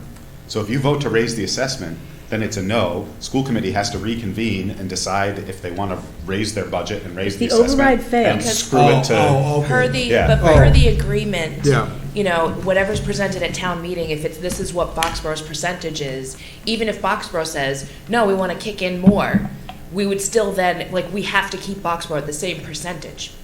Got So it. then we would Yeah. have to go back and have Acton So, raise okay, theirs right. in that Okay. case. Thank So you. that, so But that's that fine. basically is how this is gonna work going forward. Yeah. Okay? All right. So this is done. So that said, I will say that, did I mention this already? We went through the operating budget, and so we're gonna be able to, now that this is voted, we can go in and vote the budgets Yeah. on the operating budget. We would have been able to do that anyway. So let's move forward. I want Okay? to say really quickly, nice job, you guys, because I appreciate the fact that you didn't all agree. It's not unanimous, but you're all sitting at the table, you're working together, you're laughing. Way to go, you know? Oh, thanks. That means you're a Because- functional board. Good job. We are, and we are gonna Not move forward. dysfunctional. We are gonna move forward from this, and we're gonna work together on the rest of this. So, Can I make a suggestion from Sure. a spreadsheet perspective? Can we add fiscal year '26 to our model and stuff? To whose model? to our model, So, FY '26, Yeah. we can? yeah, Tony, sure. Can you do that? So, I'm not going to do it, not now yet. Yeah, but, yeah, yeah. No, not on So the fly, what do you obviously. want? What do you want, John? You want this sheet here with 26 in it, or you want to have We're- this one, we're going to- this one here? Yeah, we're going to the school committee, give us a model, show us 3 years out. We should be doing the same thing. Right. So I'm gonna, Can So you give us this one here. future years? so I will say, this is something that frustrated me with Peter when he was here. I had asked him specifically for a 3-year Yeah. rejection, he said he couldn't do it. On page 25 of your budget, there's an ALG model that shows 3-year, it shows more than that, it goes out to 28 for an action projection for their assessment. I really struggled with, why can't Boxborough get a projection? If it's in the ALG model, did they just make it up? they carry 3.75% increase. every So year. that is why ALG model doesn't work in this town, because see, ALG carries that. That is not a real number, Yeah. right? So, It's a best guess estimate based on what we know. so the those three, years have. so the 3-year numbers is just a 3.75 increase year by I'm year? pretty sure that's what ALG carries. Right. So that's an ALG number. So it makes me feel better, because I was a little bit frustrated that we couldn't get it. But I do think that as we go forward and we get through this year, I think the school needs to start looking at doing 3-year projections on their budgets. So, you're right, so the school committee doesn't use that number, the 3.75? Like, what does the school committee use? The school committee typically takes a level service budget and then dials back from that, and that's what we've been doing for the past 5 years, Yeah. from level services back to what we get in terms of input from the towns. And like I said, for the past 3 or 4 years, Acton's been driving that. Now, what I will say with regards to the model is, I think the best that we can and should be doing is modeling out to the end of the current contracts that we have, because we need to be careful about That would even be reasonable. what we're looking at. But I mean, you know, in the first year of that contract, you should then be able to model out 3 Exactly. years. Yep. So, yeah, Mike? I was actually going to say the same thing, so thank you for bringing that up, pleasure. Adam, because I believe we're on the same path as you with our union contracts, and it's really dangerous to project out beyond the end of your current contract. You know, so next fall, we'll start negotiating contracts that'll expire the following spring. So, you know, like we talked about with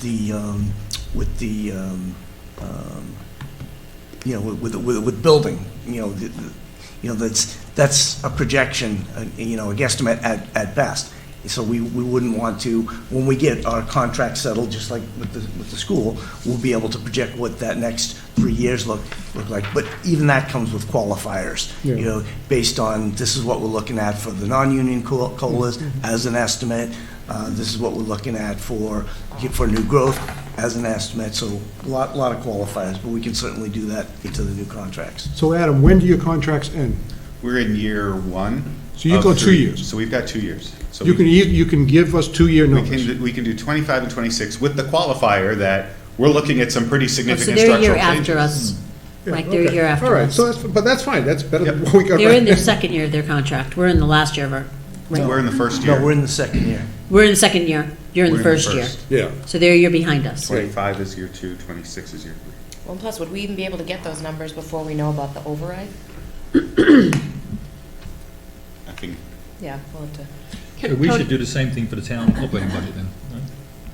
Well, I think the hope is, once we have a financial director and an accountant in here, this model will be, so this model that we've been handling used to be handled by our accountant.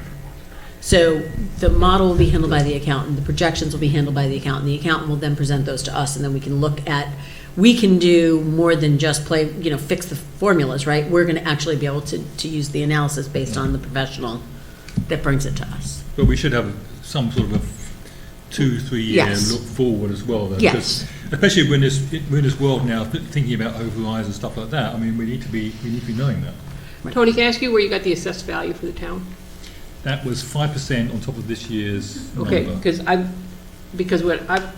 got an email, and apparently for for this current year, so that's an addition, this is for next year or this year? That's for FY 25. 17, oh, sorry, let me share my screen. Well, I think I'm looking at your model. Yeah, I've got it so up on mine. I'm going to share the screen so everyone can see it. So you're looking at this number here, 1744. Yeah, that's what I'm looking at, because I got an email saying it's 1,661,000,000. That's the 20. This number here is the 24 number. That's adding 5% for next year. That's adding 20, Okay. That's an estimate. That doesn't affect the maximum levy anyway. That only affects the Okay. levy ceiling, All right, which has got loads of space in it. And that's what we do every year, we add the 5%. So that's kind of standard practice for us. That's So what we the did one- last year. Well, the DOR. Yeah, but, this number here is the DOR number. Right, so- right, but I'm saying that for the Yeah, next year, yeah. standard practice is we've added about 5% Yeah. when we do our Yeah, presentations yeah. and The stuff. one, the 1,744,000,000 is 5%. It's 5% on top of this On top of the, 1661. Okay. which came from the Department of Revenue. Okay. Yeah. Yeah. So- Yeah, but Tony, just a heads up, obviously, that impacts the row 18 data, the 19 data. the number you're advertising per assessed value. Yeah, It does affect row 18, yeah. Yes. Which is why the tax rate actually won't be exactly this number. It's always going to be a little bit different to that. right, so, and we always Putting it say worked that. out, We yeah. always say that this is our approximate, Yeah. we will not know until October, so we always mention that this is an approximate tax rate. Okay, so I want to vote some budgets tonight, but not right now, because we have an audience, and we have Mike, and I don't want Mike to have to sit through voting budgets, because I think the operating budgets are what they are, and I don't know how many we have left to do, but I would like to talk about articles. We're getting final language on articles for next week's meeting. Does that sound right, Mike? That's correct. Okay. And if it's not final language, I talked to Kelly, and she's going to write not final language, so we will not vote on stuff we don't have final languages on. This piece of paper that Becky gave us is old. yeah. It is now outdated. It was outdated from like 4 hours ago when she printed it. So I do appreciate that you printed it. This Why do now, I feel like the school committee all of a sudden? this now is actually in the model. Yeah. So take a look at that, and that's got more up-to-date numbers. And there may be some more, we talked about a couple of things that might get shaved off, but we'll take a look. But we're going to vote those articles starting next week. We have a lot of articles to vote. Kelly tells me we have until March 25th to get final language on our recommendations, or 26th. Select Board's 25th, or the 26th, because we have the meeting the day after. Okay, so for right now, we're gonna go back to voting budgets. Can you give us an ARPA update? Because I don't want to have to keep you here all night. Sure, that's fine. So can we jump ahead to that? Would you be good with that? So we had, Hold on, do you want me to share my screen? Yeah.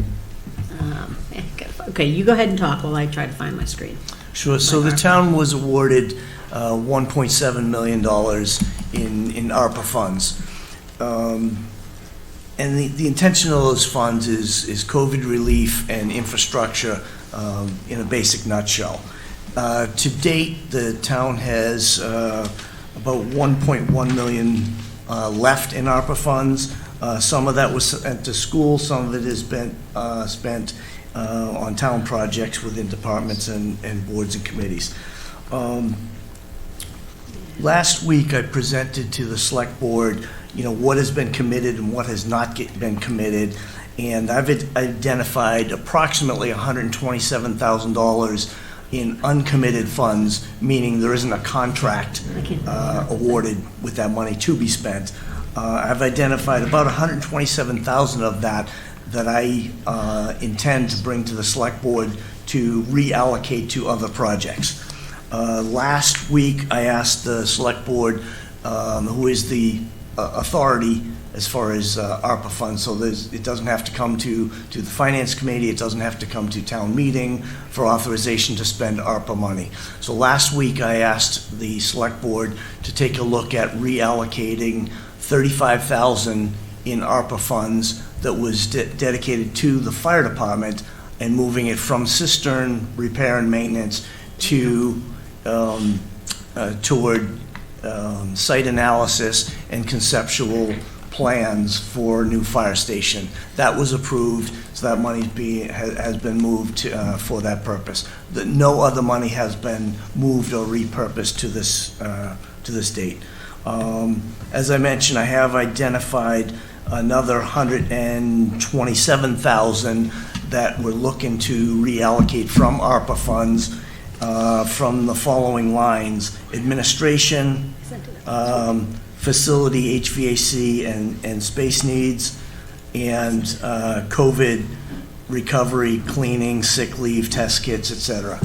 And that money, I'm going to be making a recommendation in the future to the select board to reallocate that money to two infrastructure needs that have come up since this money was allocated to all the different buckets.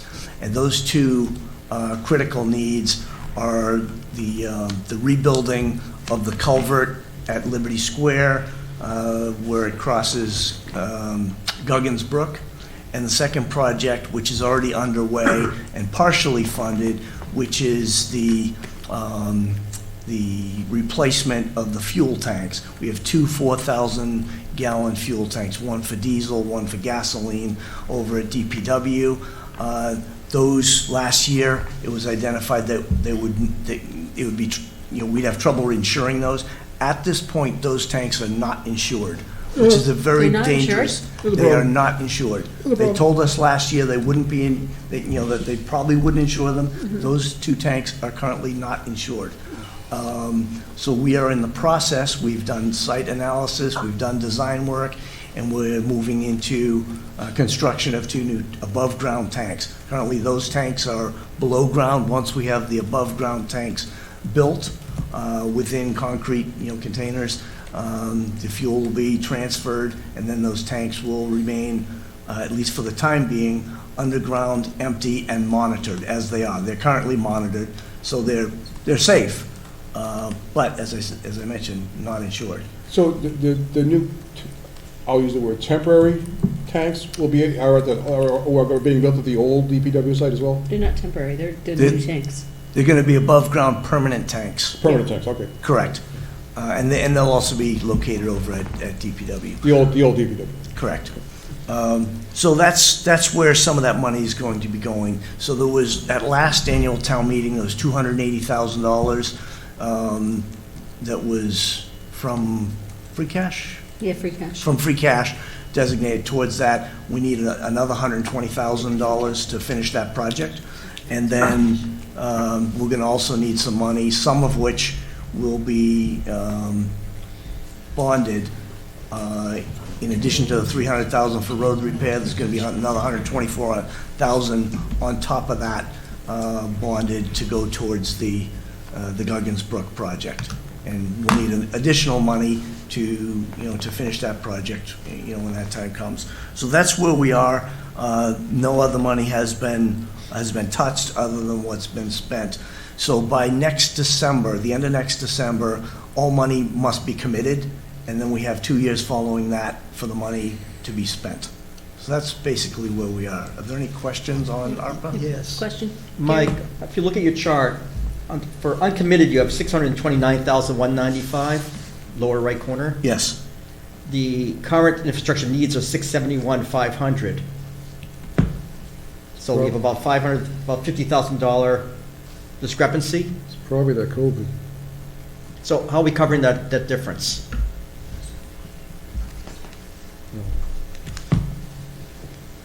Well, Well, you just have to use something different for like the fire yeah, so station design. so we haven't covered all of it yet. Yeah. So that on the bottom left where you've got Liberty Square, we haven't funded all of that 500,000. And by the way, that 500,000, that's not a hard number. That's an estimate based on what a full replacement of that culvert would be. We're looking at alternate plans and designs for that. So So we what don't- you're telling us is that you're comfortable with, even though it's showing overage, it really isn't. You're conservative here. At this point, yes. And then worst case, you can just take the site analysis out of there. For the fire station, that's 51,000, and then you're back. Or have we used all Chapter 90 funds? So, so there's gonna be, we are planning on using 124,000 on top of the, well, yeah, there's Chapter 90 money, plus the 300,000 for road repair. Yeah. On top of that, we're budgeting for 124,000 on top of the road repair to go towards that culvert.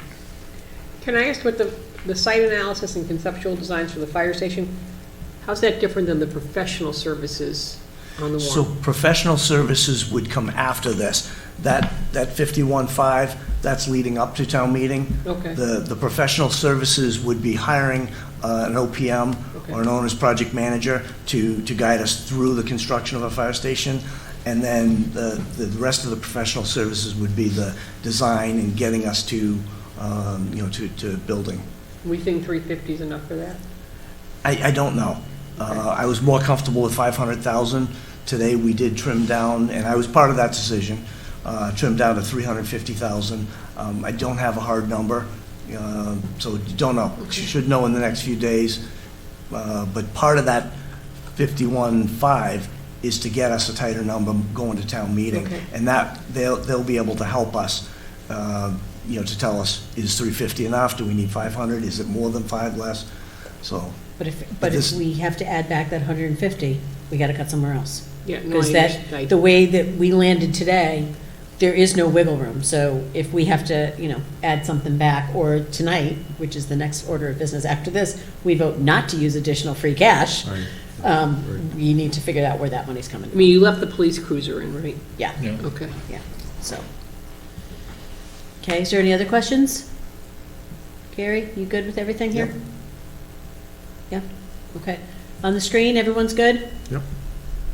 Okay. You're not on the screen. No. I was talking Oh, I to thought you were Bob, talking to me. not you. I'm talking to Bob, who's going, yep, I'm fine, I'm on the screen. Okay, so, the policy for free cash, I want to get that voted, it's part of the budget vote, that's what I'm putting that under, because it's not, we're not calling that out directly, but it's part of the budget vote and discussion. Our free cash policy says that at the 14.46, all right, that our budget would be 27,950,343. 5%. One more time, I'm sorry? Let me just make sure I'm right on this, Tony, on your model. 27 million, because a lot's changed since So you want then. the financial model number? The actual operating budget number, Yep. 27,950,343, but this was Friday's numbers. And the way things have been going lately, like an hour ago's hours, numbers may not be right. So, So which number do you want, actually? the operating The operating budget Oh, number. you're budget number. Yes, Okay, with the sorry. assessment at the 14.46. 27,949,973. Okay, 949, 973. okay, 27. Okay, so I was off by a little bit.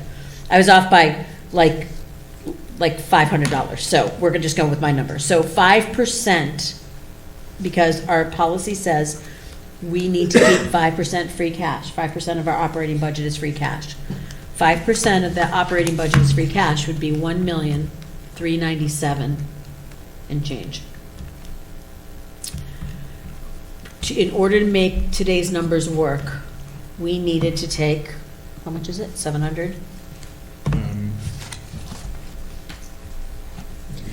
So if, with the 5%. 689,500.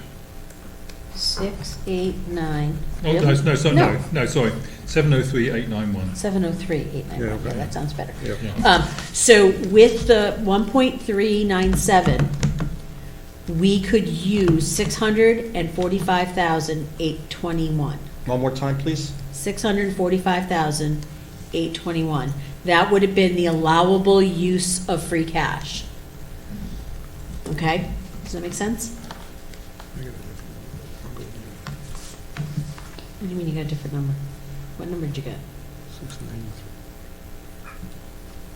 If you take 27,949,973, 27,949,973. Yep, 973 yep, times 5. times 5%, what's your number that you come out to? Yeah, because that's like the most ridiculous looking Go ahead, just go. penny machine ever. Just go. You know, I take back my Don't be mean. I know, just, okay, in any event, We all learn differently. so we use, So my number is, we're allowed to spend 645,839. thank you, 839. Okay, because you've got the right operating number. And so we can spend, the 5% would allow us to spend 645,839. We have budgeted to spend in free cash 703,891. So we need to vote to go outside of the parameters of the free cash. So we're just to check, so we're off about roughly $55,000. Roughly, yeah. And just bear in mind, we've got 155,000 in reserve fund unused this year so far, which will go straight back into free cash on July 1st. But it doesn't matter because it's not our policy It's not, right now. Right, it's not our policy, right. But in terms of free cash numbers, we should feel comfortable, I think, with that number. So, Can I don't fully follow this because being a newbie. okay, So the 5% is, it's it's $1.4 million. yeah. We've already allocated some amount of that, is that what No, you're no, no, saying? so that's what our policy is to maintain a minimum of 5% of our operating budget in free cash, Which is 1.5 million. which is 1.4 million. Yeah. Okay. So by the book, it's actually 1,397,500, right? So that ends up allowing us to use 645,839. What's missing is, what is our free cash right now? So our free cash right now is 2,000,000. There you go. That's what George needed. Oh, I'm sorry, 2,043,338. Got it. So, John, do you have a question?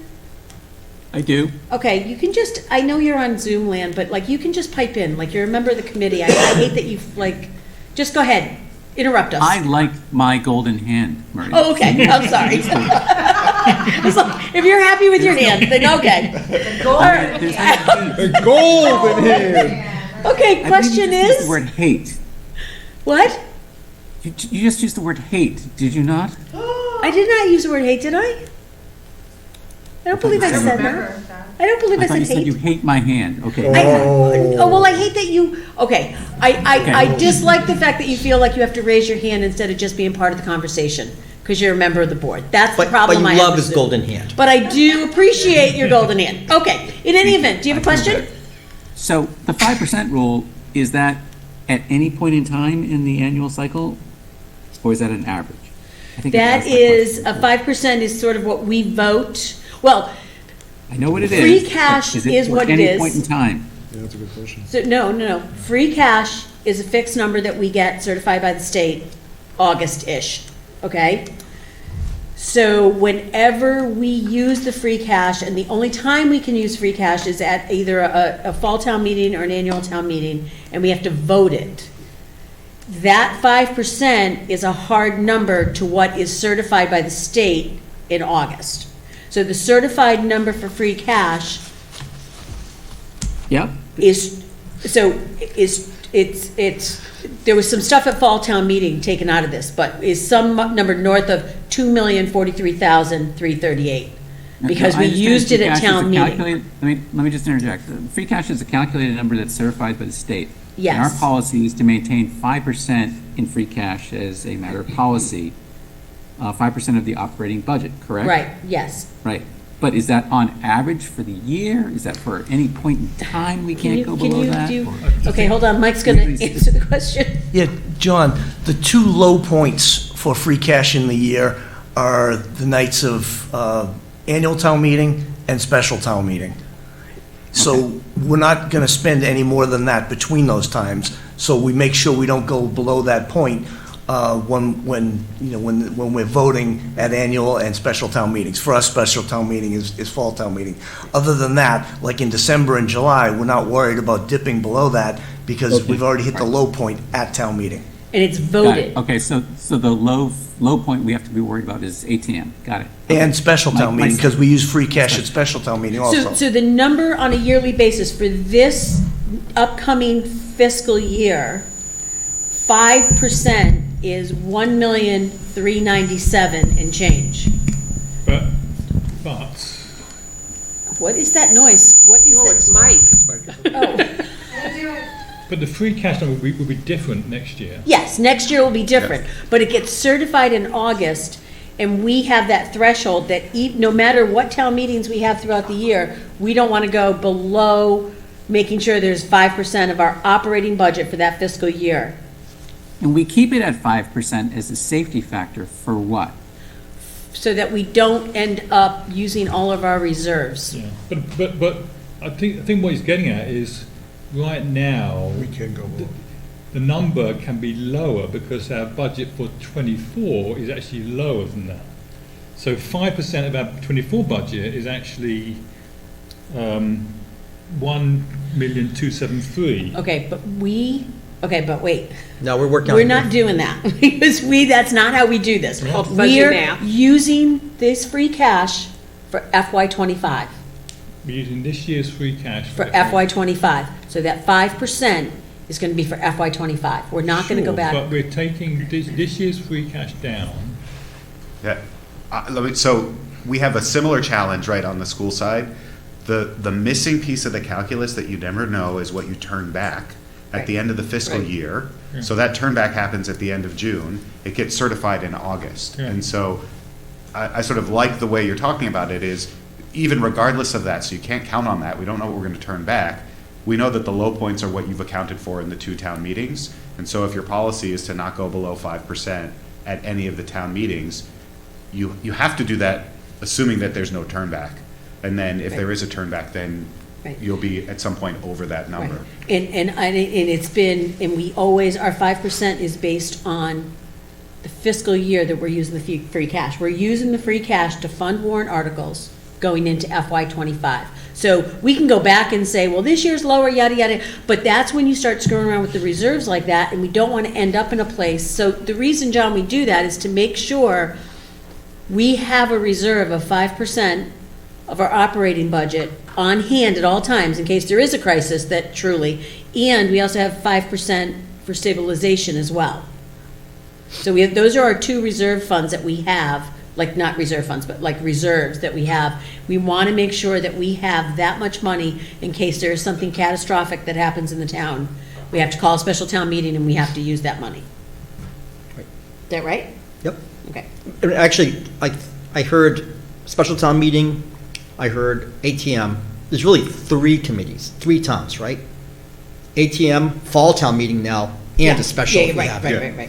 And I say special because fall town meeting is a special town meeting. It is. But it doesn't have to be. We could have, we could Could have a three. third Right. Yeah. Or Right, fourth, like or if fifth. we had a February town meeting, Right, right. that would be a special town meeting. That's what he said. That's all he said. In November is a special town meeting. We happen to call it fall because it always falls in the fall. It's one of the point to the 5%. I mean, it's good fiscal budgeting, but it's also looked upon favorably as 5% as a minimum by bonding agencies. So that's why we adopted our financial policies. The one reason, one, to keep us fiscally sound, but also enjoying a AAA bond rating, not just, it doesn't just sound good, it's also, it will keep you in that, and I'm not saying that to temporarily dip below the 5%, all of a sudden you lose your AAA bond rating, but that's why we use 5%, because that's recommended by auditors and bonding agencies, to help with your solvency. Right, but I think that you just said what I think John's question was, in February, if we went to 4.8%, no one's gonna find it, no one's gonna fault us. We'll know what it is, as long as we get to 5% by the time of the town meeting. No, we're supposed to be at 5% for the year. It's not gonna change in That's a February. policy, yeah. It's not, it doesn't change, it only changes if we vote to use free cash. Yes, correct, So, yeah. that said, I think we've had kind of up until this year, kind of a 5% rule on free cash. And again, we've always been really good about that, so this year is extraordinary. So I don't know if you want a motion or a recommendation. My recommendation is to keep 5% and cut the OPEB this year. I know it's not a good thing future. We already have, so we already. Cut it, I know, but I think the OPEB is the one thing that we can cut. I It's understand, so we've set already future. cut 100,000 Yep. out to get to that number. I don't want to cut OPEB. So you can make a motion to keep the 5%? If you want a motion to do it, I'll make the motion. Wait, before you do that, okay, Adam? I just want to add one other thing. I really appreciate the conversation, and one of the conversations that we've been having broader is it's really hard to go to the community and ask them to raise their taxes when you're sitting on a chunk of money. Essentially, if people were to look at our books, they're saying you're sitting on 10% of our operating budget. We understand it's for reserves or extraordinary times. Well, if we're going to be coming for an override, we're at extraordinary times. And so the number that I think you guys are presenting, which is about 58,000 below that 5%, to me, that is the perfect number because it's not huge, but it also shows this is an extraordinary time. We're below our recommendations, and it's just another sort of, it's a way to go to the community and say, look, we're trying our best. We want to be careful with our reserves, but we know that we're trying to protect you as well, so we're using a very little bit of the reserves as a way to sort of help convince people that we're doing the best we can when we're coming to them for an override. Yeah, I mean, you can, yeah. I get it, Gary, believe me, I'm not comfortable with anything that we've done tonight. So that being I said. understand. So But can with we? the policies in place last year, we're already in the first year, we're already breaking our policy. Will we have a way to get around it this year? We do, but we've already, so let's talk Cut about OPEB. 100,000, So I let's understand. talk about OPEB. We've cut 100,000 out of OPEB. We could cut, so OPEB is funded through free cash. Yep. We're only $58,000 short. I really don't want to cut OPEB $100,000 to get there. We could also, what do we have for stabilization? What did we use so far? Could we use like stabilization to buy the building commissioner's truck? That's 45,000. Yeah, hold on a second. What do we? No? We've got 170. No, I'm not sure. 170? No, we only have, We're taking 170 out of it. we're taking 170 out of stabilization. We only have 189,000 that we can use for stabilization. Shouldn't be touched out, I don't think. So we can't do that. Well, again, that's a policy thing, right? Yeah, it's policy, yeah, So, but it's also harder. Could be the same to move- discussion. It's harder to move it in and out of stabilization, though, it's a harder thing. Right, Easy 'cause to put we it have in, to- it's just hard to get it out. Yeah, It's yeah. 2/3. Plus putting it in, nothing rolls into stabilization. We have to do a warrant article to Yeah. roll money into Yes. stabilization. It's been a So- few years Yeah. since we have. So, Again, I would say we've got this 155,000 in reserve fund, which we're probably not going to use. So once we get the recertified number next year, I'm pretty confident we're going to be up by that much at least. so Gary, do you want to make a motion? I need a motion on this. So it can either a motion to stay at the 5% or to use, and I want to be careful because I don't want to say to use 703,891 because that like literally leaves no wiggle space at all. But to, what percentage is that? Do we know? Can you figure that out? What percentage is that Of what? of the operating budget?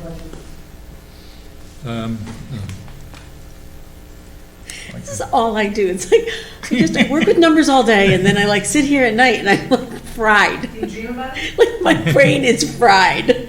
These are way bigger numbers than I'm usually doing during the day, but still. Your business doesn't have this kind of. No, my business doesn't have a $27 million bottom line. I wish it did, because I wouldn't be sitting here. I'd be in Greece, like, sunning myself here.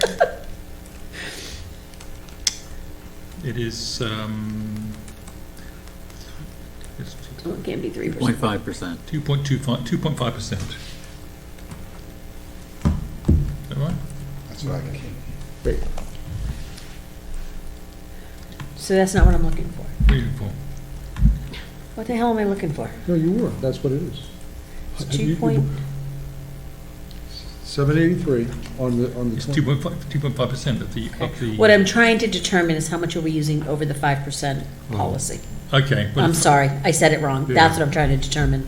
Okay. And is it 2.52% over the 5%? No, that's No, what, it's not, that's no. what it So- goes to. You know what I'm trying, you understand what I'm trying to get at? So we can Yeah. get, okay. So the 5% number is that number there.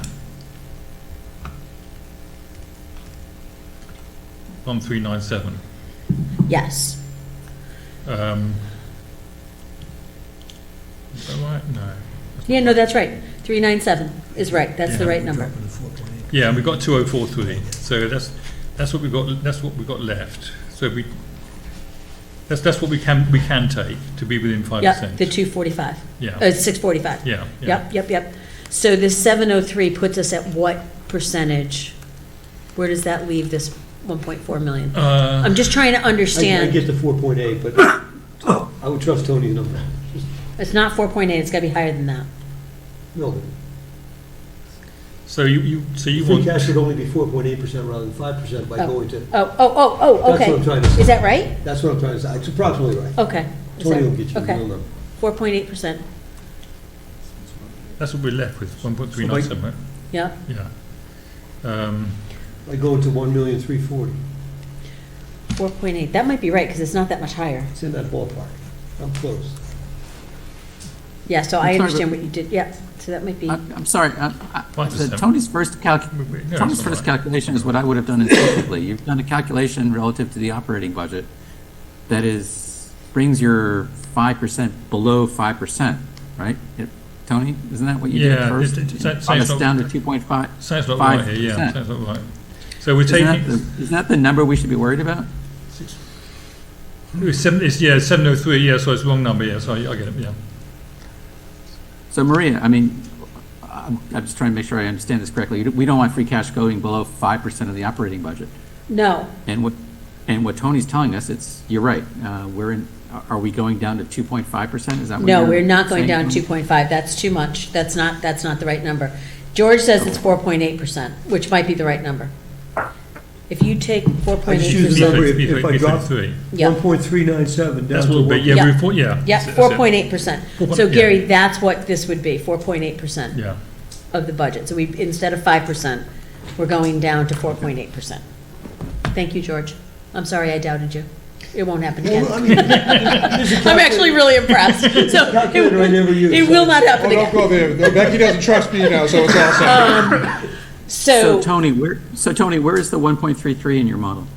Just out of curiosity. It's what I've done. I've taken this is the free cash number 2043.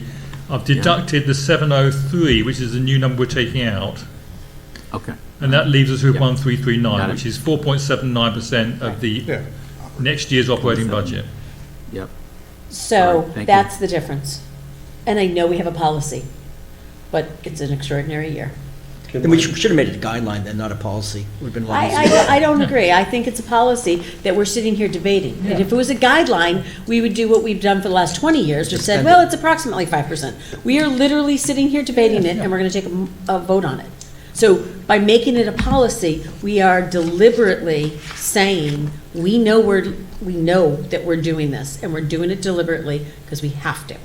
And that's the difference between a guideline and a policy, and that's why I think it's good that it's a policy.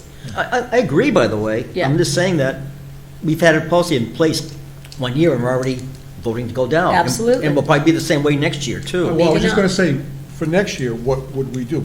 get it back to 5%? You'll come back anyway. Well, the money will roll back into free cash at the end of the year, For anything we don't spend. for anything we don't Yeah. spend. We and it get, rolls we back get, into we free get a new cash. magic number. So, all right, Yeah. so let's say we're at 5%, so are we gonna change the policy for this year, or make an No, no, no. exception? No, we're to gonna make the- an exception to the Okay, policy. okay. We're not changing the policy, we're So gonna make an I'll exception. make a motion that we use 703,891. You're gonna go exact. So there's no wiggle room, Mike. Okay, okay, I'll make a motion that we, you want a bigger number than that? No, just. No, it's fine, we might just need to come back and vote if we have to change something. 703,891. Yeah, why don't we make leave a our free percentage cash. motion? Wait, John? I'm sorry, Tony, I don't mean to interrupt. Why don't we just make a percentage motion to say the board agrees to 4.8. go to 4.75% if needed? 4.75%. I like Yeah, that. okay.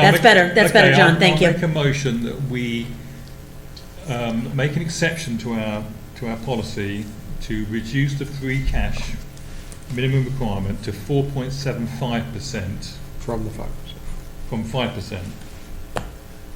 I'll second that. Okay. And that's for just- this year only? For this year, for I think this it should For year. be this motion. moment This only, moment, this for moment. this moment only. So say it again, the whole.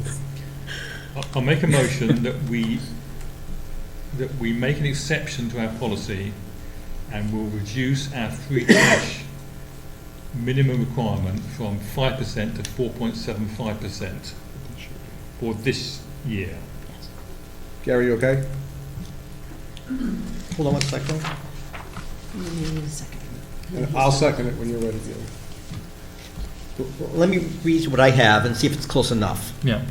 Okay, Tony moved that we reduce our free cash policy to 4.75% from 5% for this moment. Not really, I'm proposing we make an exception to the policy. Yeah, So we're keeping the policy as it is. we're making an We're making an exception. exception for this period of time. Make an exception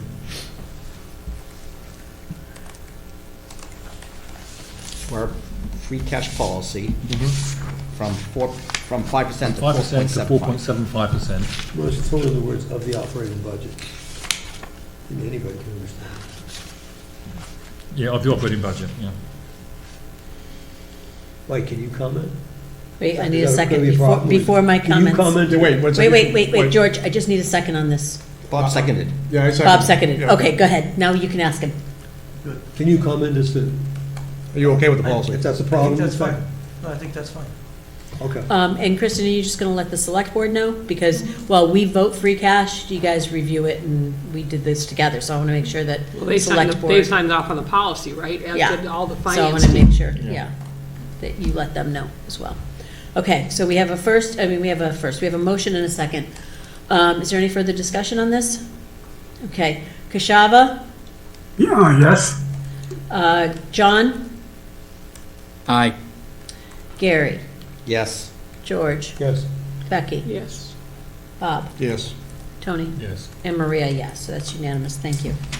And I'm sorry, that was, so I didn't mean for that to be so difficult. So, here's what we're gonna do. I'm gonna give a couple of updates on the budget. We're not voting on budgets tonight, because quite frankly, it's 9:10 and my head's spinning. Go ahead. Can I say one thing? You can say it, yeah. You had yes for my comment on that. I have less heartache with that than the reduction we made, and I went along with, in paying OPEB. In the discussion this afternoon, we talked about reducing our OPEB payment this year from $300,000 to $200,000, but we also talked about revisiting that in the fall, and if there was any way possible to make a supplemental payment on our OPEB. If we can't, we can't, but in response to your question, I have less heartache with going down at this moment to 4.75 on our free cash than I do with not keeping up with a 300,000 per year commitment to paying our OPEB. Yeah, I think OPEB is like, we both were, we're on track for that, and I don't want to see us fall off the track, because Right. we've spent a long time getting there, so. Mike, how long, off the top of your head, how long have we been doing the 300,000? This This is the second year. Only the second year? We've been Yes. doing like 50 or 100,000 a year, because we were Oh, like being okay. cheap. Yeah. During COVID, the town went down from, I'm not sure what, to like a $50,000 payment, which is just putting you more behind. Yeah. So the 300,000 is the number that's been recommended to us, and I recommend that we stay on track with that. But I also understand why we're reducing it by 100,000 because of where we are right now. So my understanding of OPEB is that it's based upon utilizing or covering the other post-employment benefits from this point on. We're not utilizing the OPEB right now. We have not utilized it since its inception. So we're building up a base for the future. Correct. Until we start using it, we're using it via our own operating budget right now, Right, right? right. So if we reduce 1 year every so often, I don't want to either, but if we were to, because we're covering that in our operating budget, not in using OPEB yet, we're building up what I hope is a bigger bucket later in time, which I don't think not appraisers, but whoever does the analysis, The auditor, Yeah. yeah. the auditors, they're making the assumption that we're using it all along. Right. Is my understanding. Right. The one thing on OPEB is that as we continue to build that up, we're also increasing that liability as people retire. So we just have to be aware of that as well. Well, someday we will start utilizing it. Correct. I don't know whether that's 10 years, 15 years, 2 years. I don't know when we're going to start utilizing it. But right now, we have no plans to utilize it. It's still covered in our operating budget. Can I just interject? So we one do have second? retirees. One thing- Right. John? Yeah, I'm sorry, guys, thank you. Is there any way we can actually understand the actual cost implication of, suppressing $100,000? I mean, it sounds easy and we do it, and I know the school was doing this on the same side, but when we talk like this, with these numbers, we really don't understand what it costs us in the long run. And I know these are long-term costs, but, Peter, is there any way we can get a longer-term or a present value projection of what this, what the real consequence of this is? I can get you projections. Not something that I would produce myself, but I'll I was gonna reach out. say, that was way over my pay grade. And it's above No, mine well, too, but we'll get well, somebody I know, who but actually, an actuarial type who does this. But, I think we should know. If we're going to suppress it $100,000 and they come back and say, oh yeah, it's going to make $20 a difference, that means one thing. If they come back and tell us it's $50,000 over the next 5 years, that's something different. And I just don't think, I know I don't have the awareness of what $100,000, withholding from that fund, what the consequence of that actually is. And It wouldn't be bad for all of know us to it. know, because like COVID, that was the first thing we hit, right? It went from 100,000 down to 50,000, because that was an easy thing to hit. So I guess it wouldn't be bad for all of us to have that information, so if we can get that information, that'd be great. So, and do we know the balance of that account is? Does that even matter? Yeah, well, obviously it matters, it's a, 1.47 million. that's what it is, the OPEB balance? Okay, and Gary goes to meetings, Well, right? I have no idea because I've never been invited to one. Oh, I keep okay. asking the treasurer I invite thought me, you but I went haven't to heard. OPEB meetings. I do at the school side. The treasurer for Boxborough does it, but I've not been invited, or Okay. anybody on finance committee. Okay, so And next FinCom time needs we to be have invited. one, Gary, as I mentioned before, Gary will be invited to the next one we have. Or somebody here. Right. Well, who goes to the OPEB meetings? It's the The treasurer treasurer. of the town plus the representatives of the funds, which is Bartholomew? Bartholomew. Yep. So like when I was the chair of the school committee goes to the OPEB ones with the superintendent and the finance people. So you should And- have. and the town And finance the two finance representatives. people from the town, yeah, finance committee members from the town, so. I didn't realize you weren't, So typically on the school side, when we look at OPEB, they're the actuarial models that project out in the future when you're fully funded. And so changing what you put into OPEB just pushes out the point at which you're quote unquote fully funded and you're no longer funding it out of operating budget. So I think that's what you want to look at is if you reduce the amount that you're putting in, how many more years do we add to that model in terms of we're fully funded? So it won't necessarily add an additional cost to the budget because you budget for it now, but it just pushes that future ability to not have it in your budget further into the future. okay. That's a real good guess. And I will say, So farther in the future, Bob, that's it. We're all done with that, right? I mean, it's been about 4 years since I was last invited to an OPEB meeting with the treasurer. We had a lot of treasurer changes.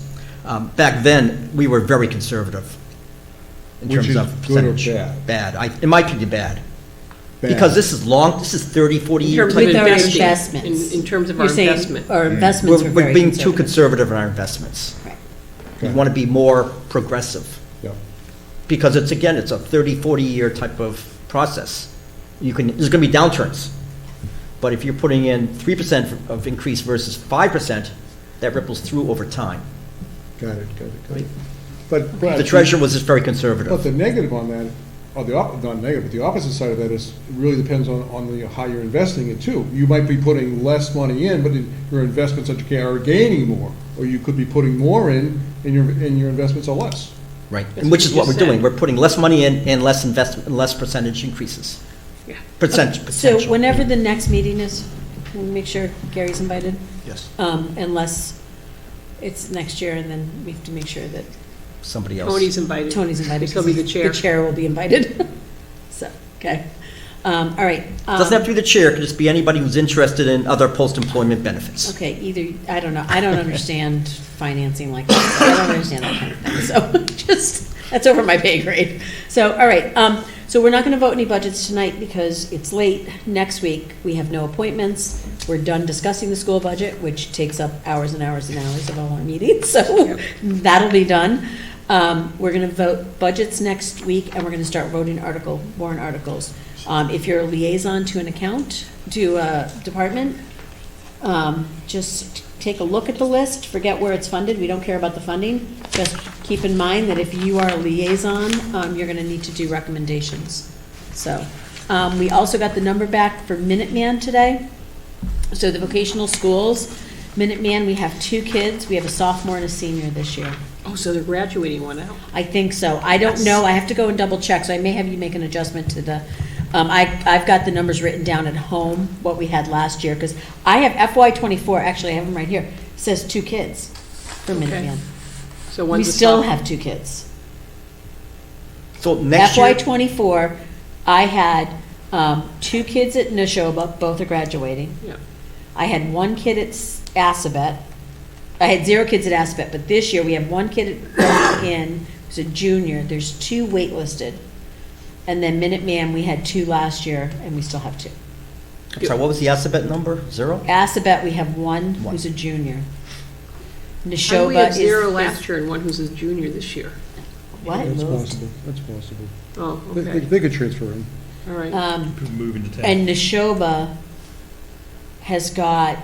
had 2 kids, has no kids this year, and there's no wait list. So we do have 2 kids on the wait list at Assabet. Do we know where on the wait list they are? No, they didn't Because give like us if that they're information. 150 down, the chances are they're not getting in. I'm just, if they're number 2 and 3 on the wait list, that's like. then they I get don't better know, odds. so we'll have to kind of keep that open, but we do have 2 kids at Minuteman. So I'll look at these numbers, and I'll look at last year's numbers. We've already made the adjustment to Neshoba. So we have to make the rest of them. I don't know if we want to do 1 extra for Assabet. This is really, Kristen, this is something that the select board has to take on, not this year, but next year. We have got to find vocational education for the kids in Boxborough. So I cannot believe that of all the children in Boxborough, that none of them applied anywhere other than 2 kids that are on the wait list at Assabet. My guess is we probably had kids apply and not get accepted. And we're just utterly lacking in vocational education options for the kids in Boxborough. So if they apply, we don't know that? No. You can call the junior high registrar, and sometimes she knows, but because when I was chair, it was a mess in the finance department, and nobody knew who was going where. Yeah, yeah. So I actually knew who the registrar was at the junior high, but like then I found out somebody had applied to Essex Aggie, Yep. gotten into Essex Aggie, and she didn't know that. So, but then the parents decided that, the parents and the child decided that like So there's no to real way drive to to know. Essex is like crazy, because then if you have a play date, picking So them up after school is Rajan crazy. emails the schools directly, and they say, here's our current population. And for next year, like Assabet said, we have 2 kids on the wait list. So at least they're wait listing So that's them. all you know. You really know who's in and who's wait listed. Right, and then I keep track, I keep track, so I know that there's a senior this year. So presumably next year, we're gonna have one kid at Minuteman, because they're gonna have Right. graduated out, and they're not accepting new kids, they're not even waitlisting our kids. But I mean, some kid could apply to Montechusett or to Lowell Right. Tech or something else, and they don't have to notify the school. I mean, I assume the school would know in like September when the kid doesn't show up. But like, then we have to pay the bill. So it's really imperative that we know who's not staying Yeah, in we need to town. have a better system for the vocational schools, so, anyway, that's a long-term thing for the select board, we know what the number is, so I'm gonna do that, I'll make sure that we have an updated expense budget for next week. We're gonna vote the rest of the budgets with the exception of health and long-term debt, maybe long-term debt? Maybe we can get that number? Yes. Particularly now that we've changed this a little bit, we've firmed up some of our stuff. And we're gonna start voting warrant articles, okay? Do we have any committee reports? We've got dashboard on it. Oh, we do have dashboard. Okay, do you have dashboard report? Oh, there's something I want to say, actually, yeah, about. Okay. Do you need me for dashboard or anything else? Just very quickly, Mike, Okay, if you certainly. can, yeah, go one dashboard which is needs updating is the outstanding tax dashboard. So we had Q1. Can you make that bigger? We had the Q1, I think it's as big as I can go. Okay. So it'd be good to just get a track of where we are in terms of outstanding tax bills.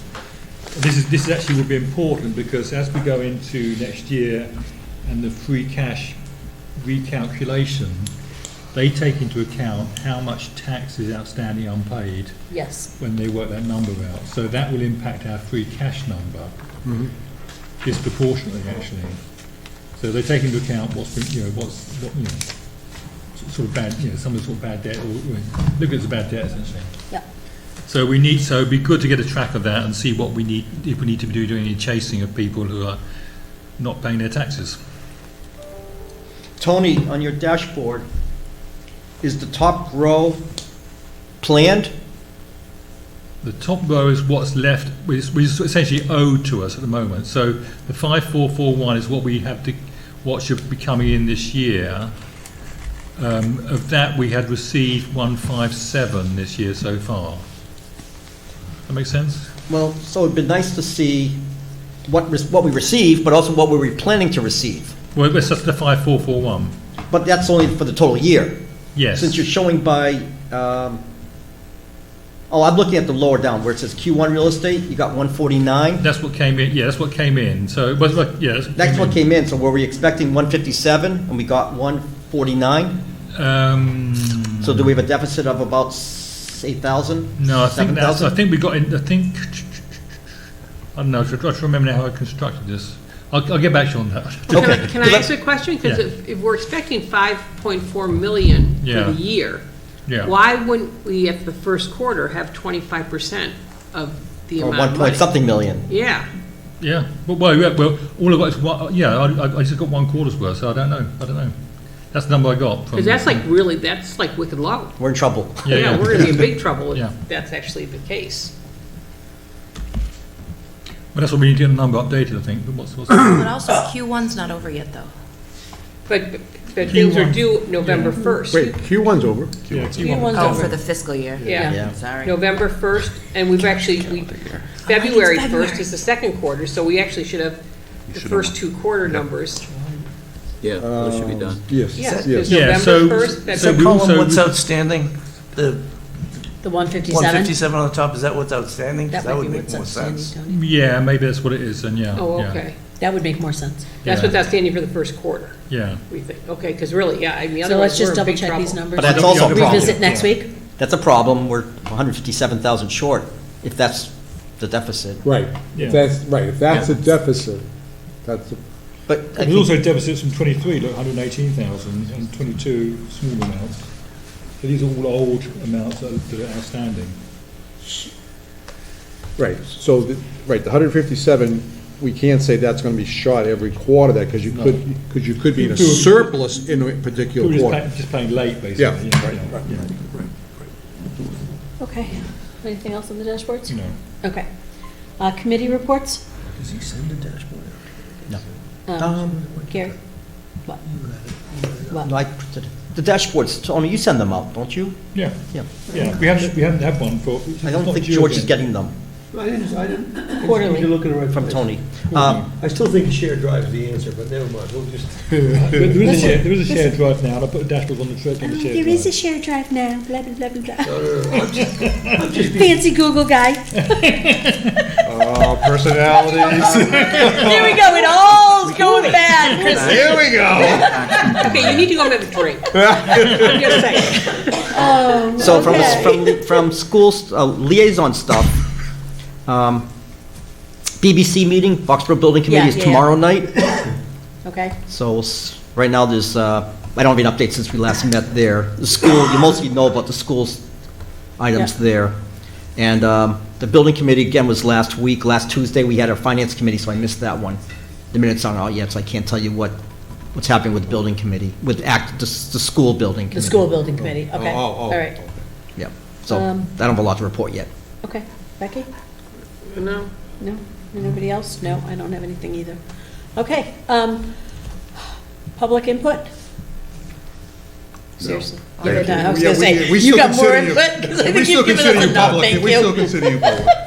All right, I really do want to thank everybody. This has been a long process to get here with the school budget. And so I really want to thank everybody for all their hard work, and thank you guys for meeting so quickly and getting us to a place where, you know, at a minimum, we can make it through this year and figure out next year. And Well, I so think- I think everybody worked together on that, and I really, really do, really appreciate it, and I appreciate the effort you guys made. And I know that there might be some Acton people who aren't very pleased with us, but you know what? Things need to be said, and, you know, we made our case and we've gone from there, so. No, and I agree with everything you just said, and I just really appreciate that through the work, and as Kristen said, through the talking and discussion, we're able to present a cleaner picture at town meeting. It won't be so confusing to the people. I hope it won't Yep. be just confusing to them. Because we don't have Gene Kangas anymore. Makes me sad. Thank you. Thank you. All right, can I have a motion? Can I have a motion? I'll motion to adjourn the FinCom meeting. I'll second. Okay, all in favor, or no, not all in favor. Kashava? All right. John? Aye. John, go skiing. Gary? Yes. George? Yes. Becky? Yes. Bob? Yes. Tony? Yes. Maria? Okay, thank you, everybody. John, enjoy your ski trip.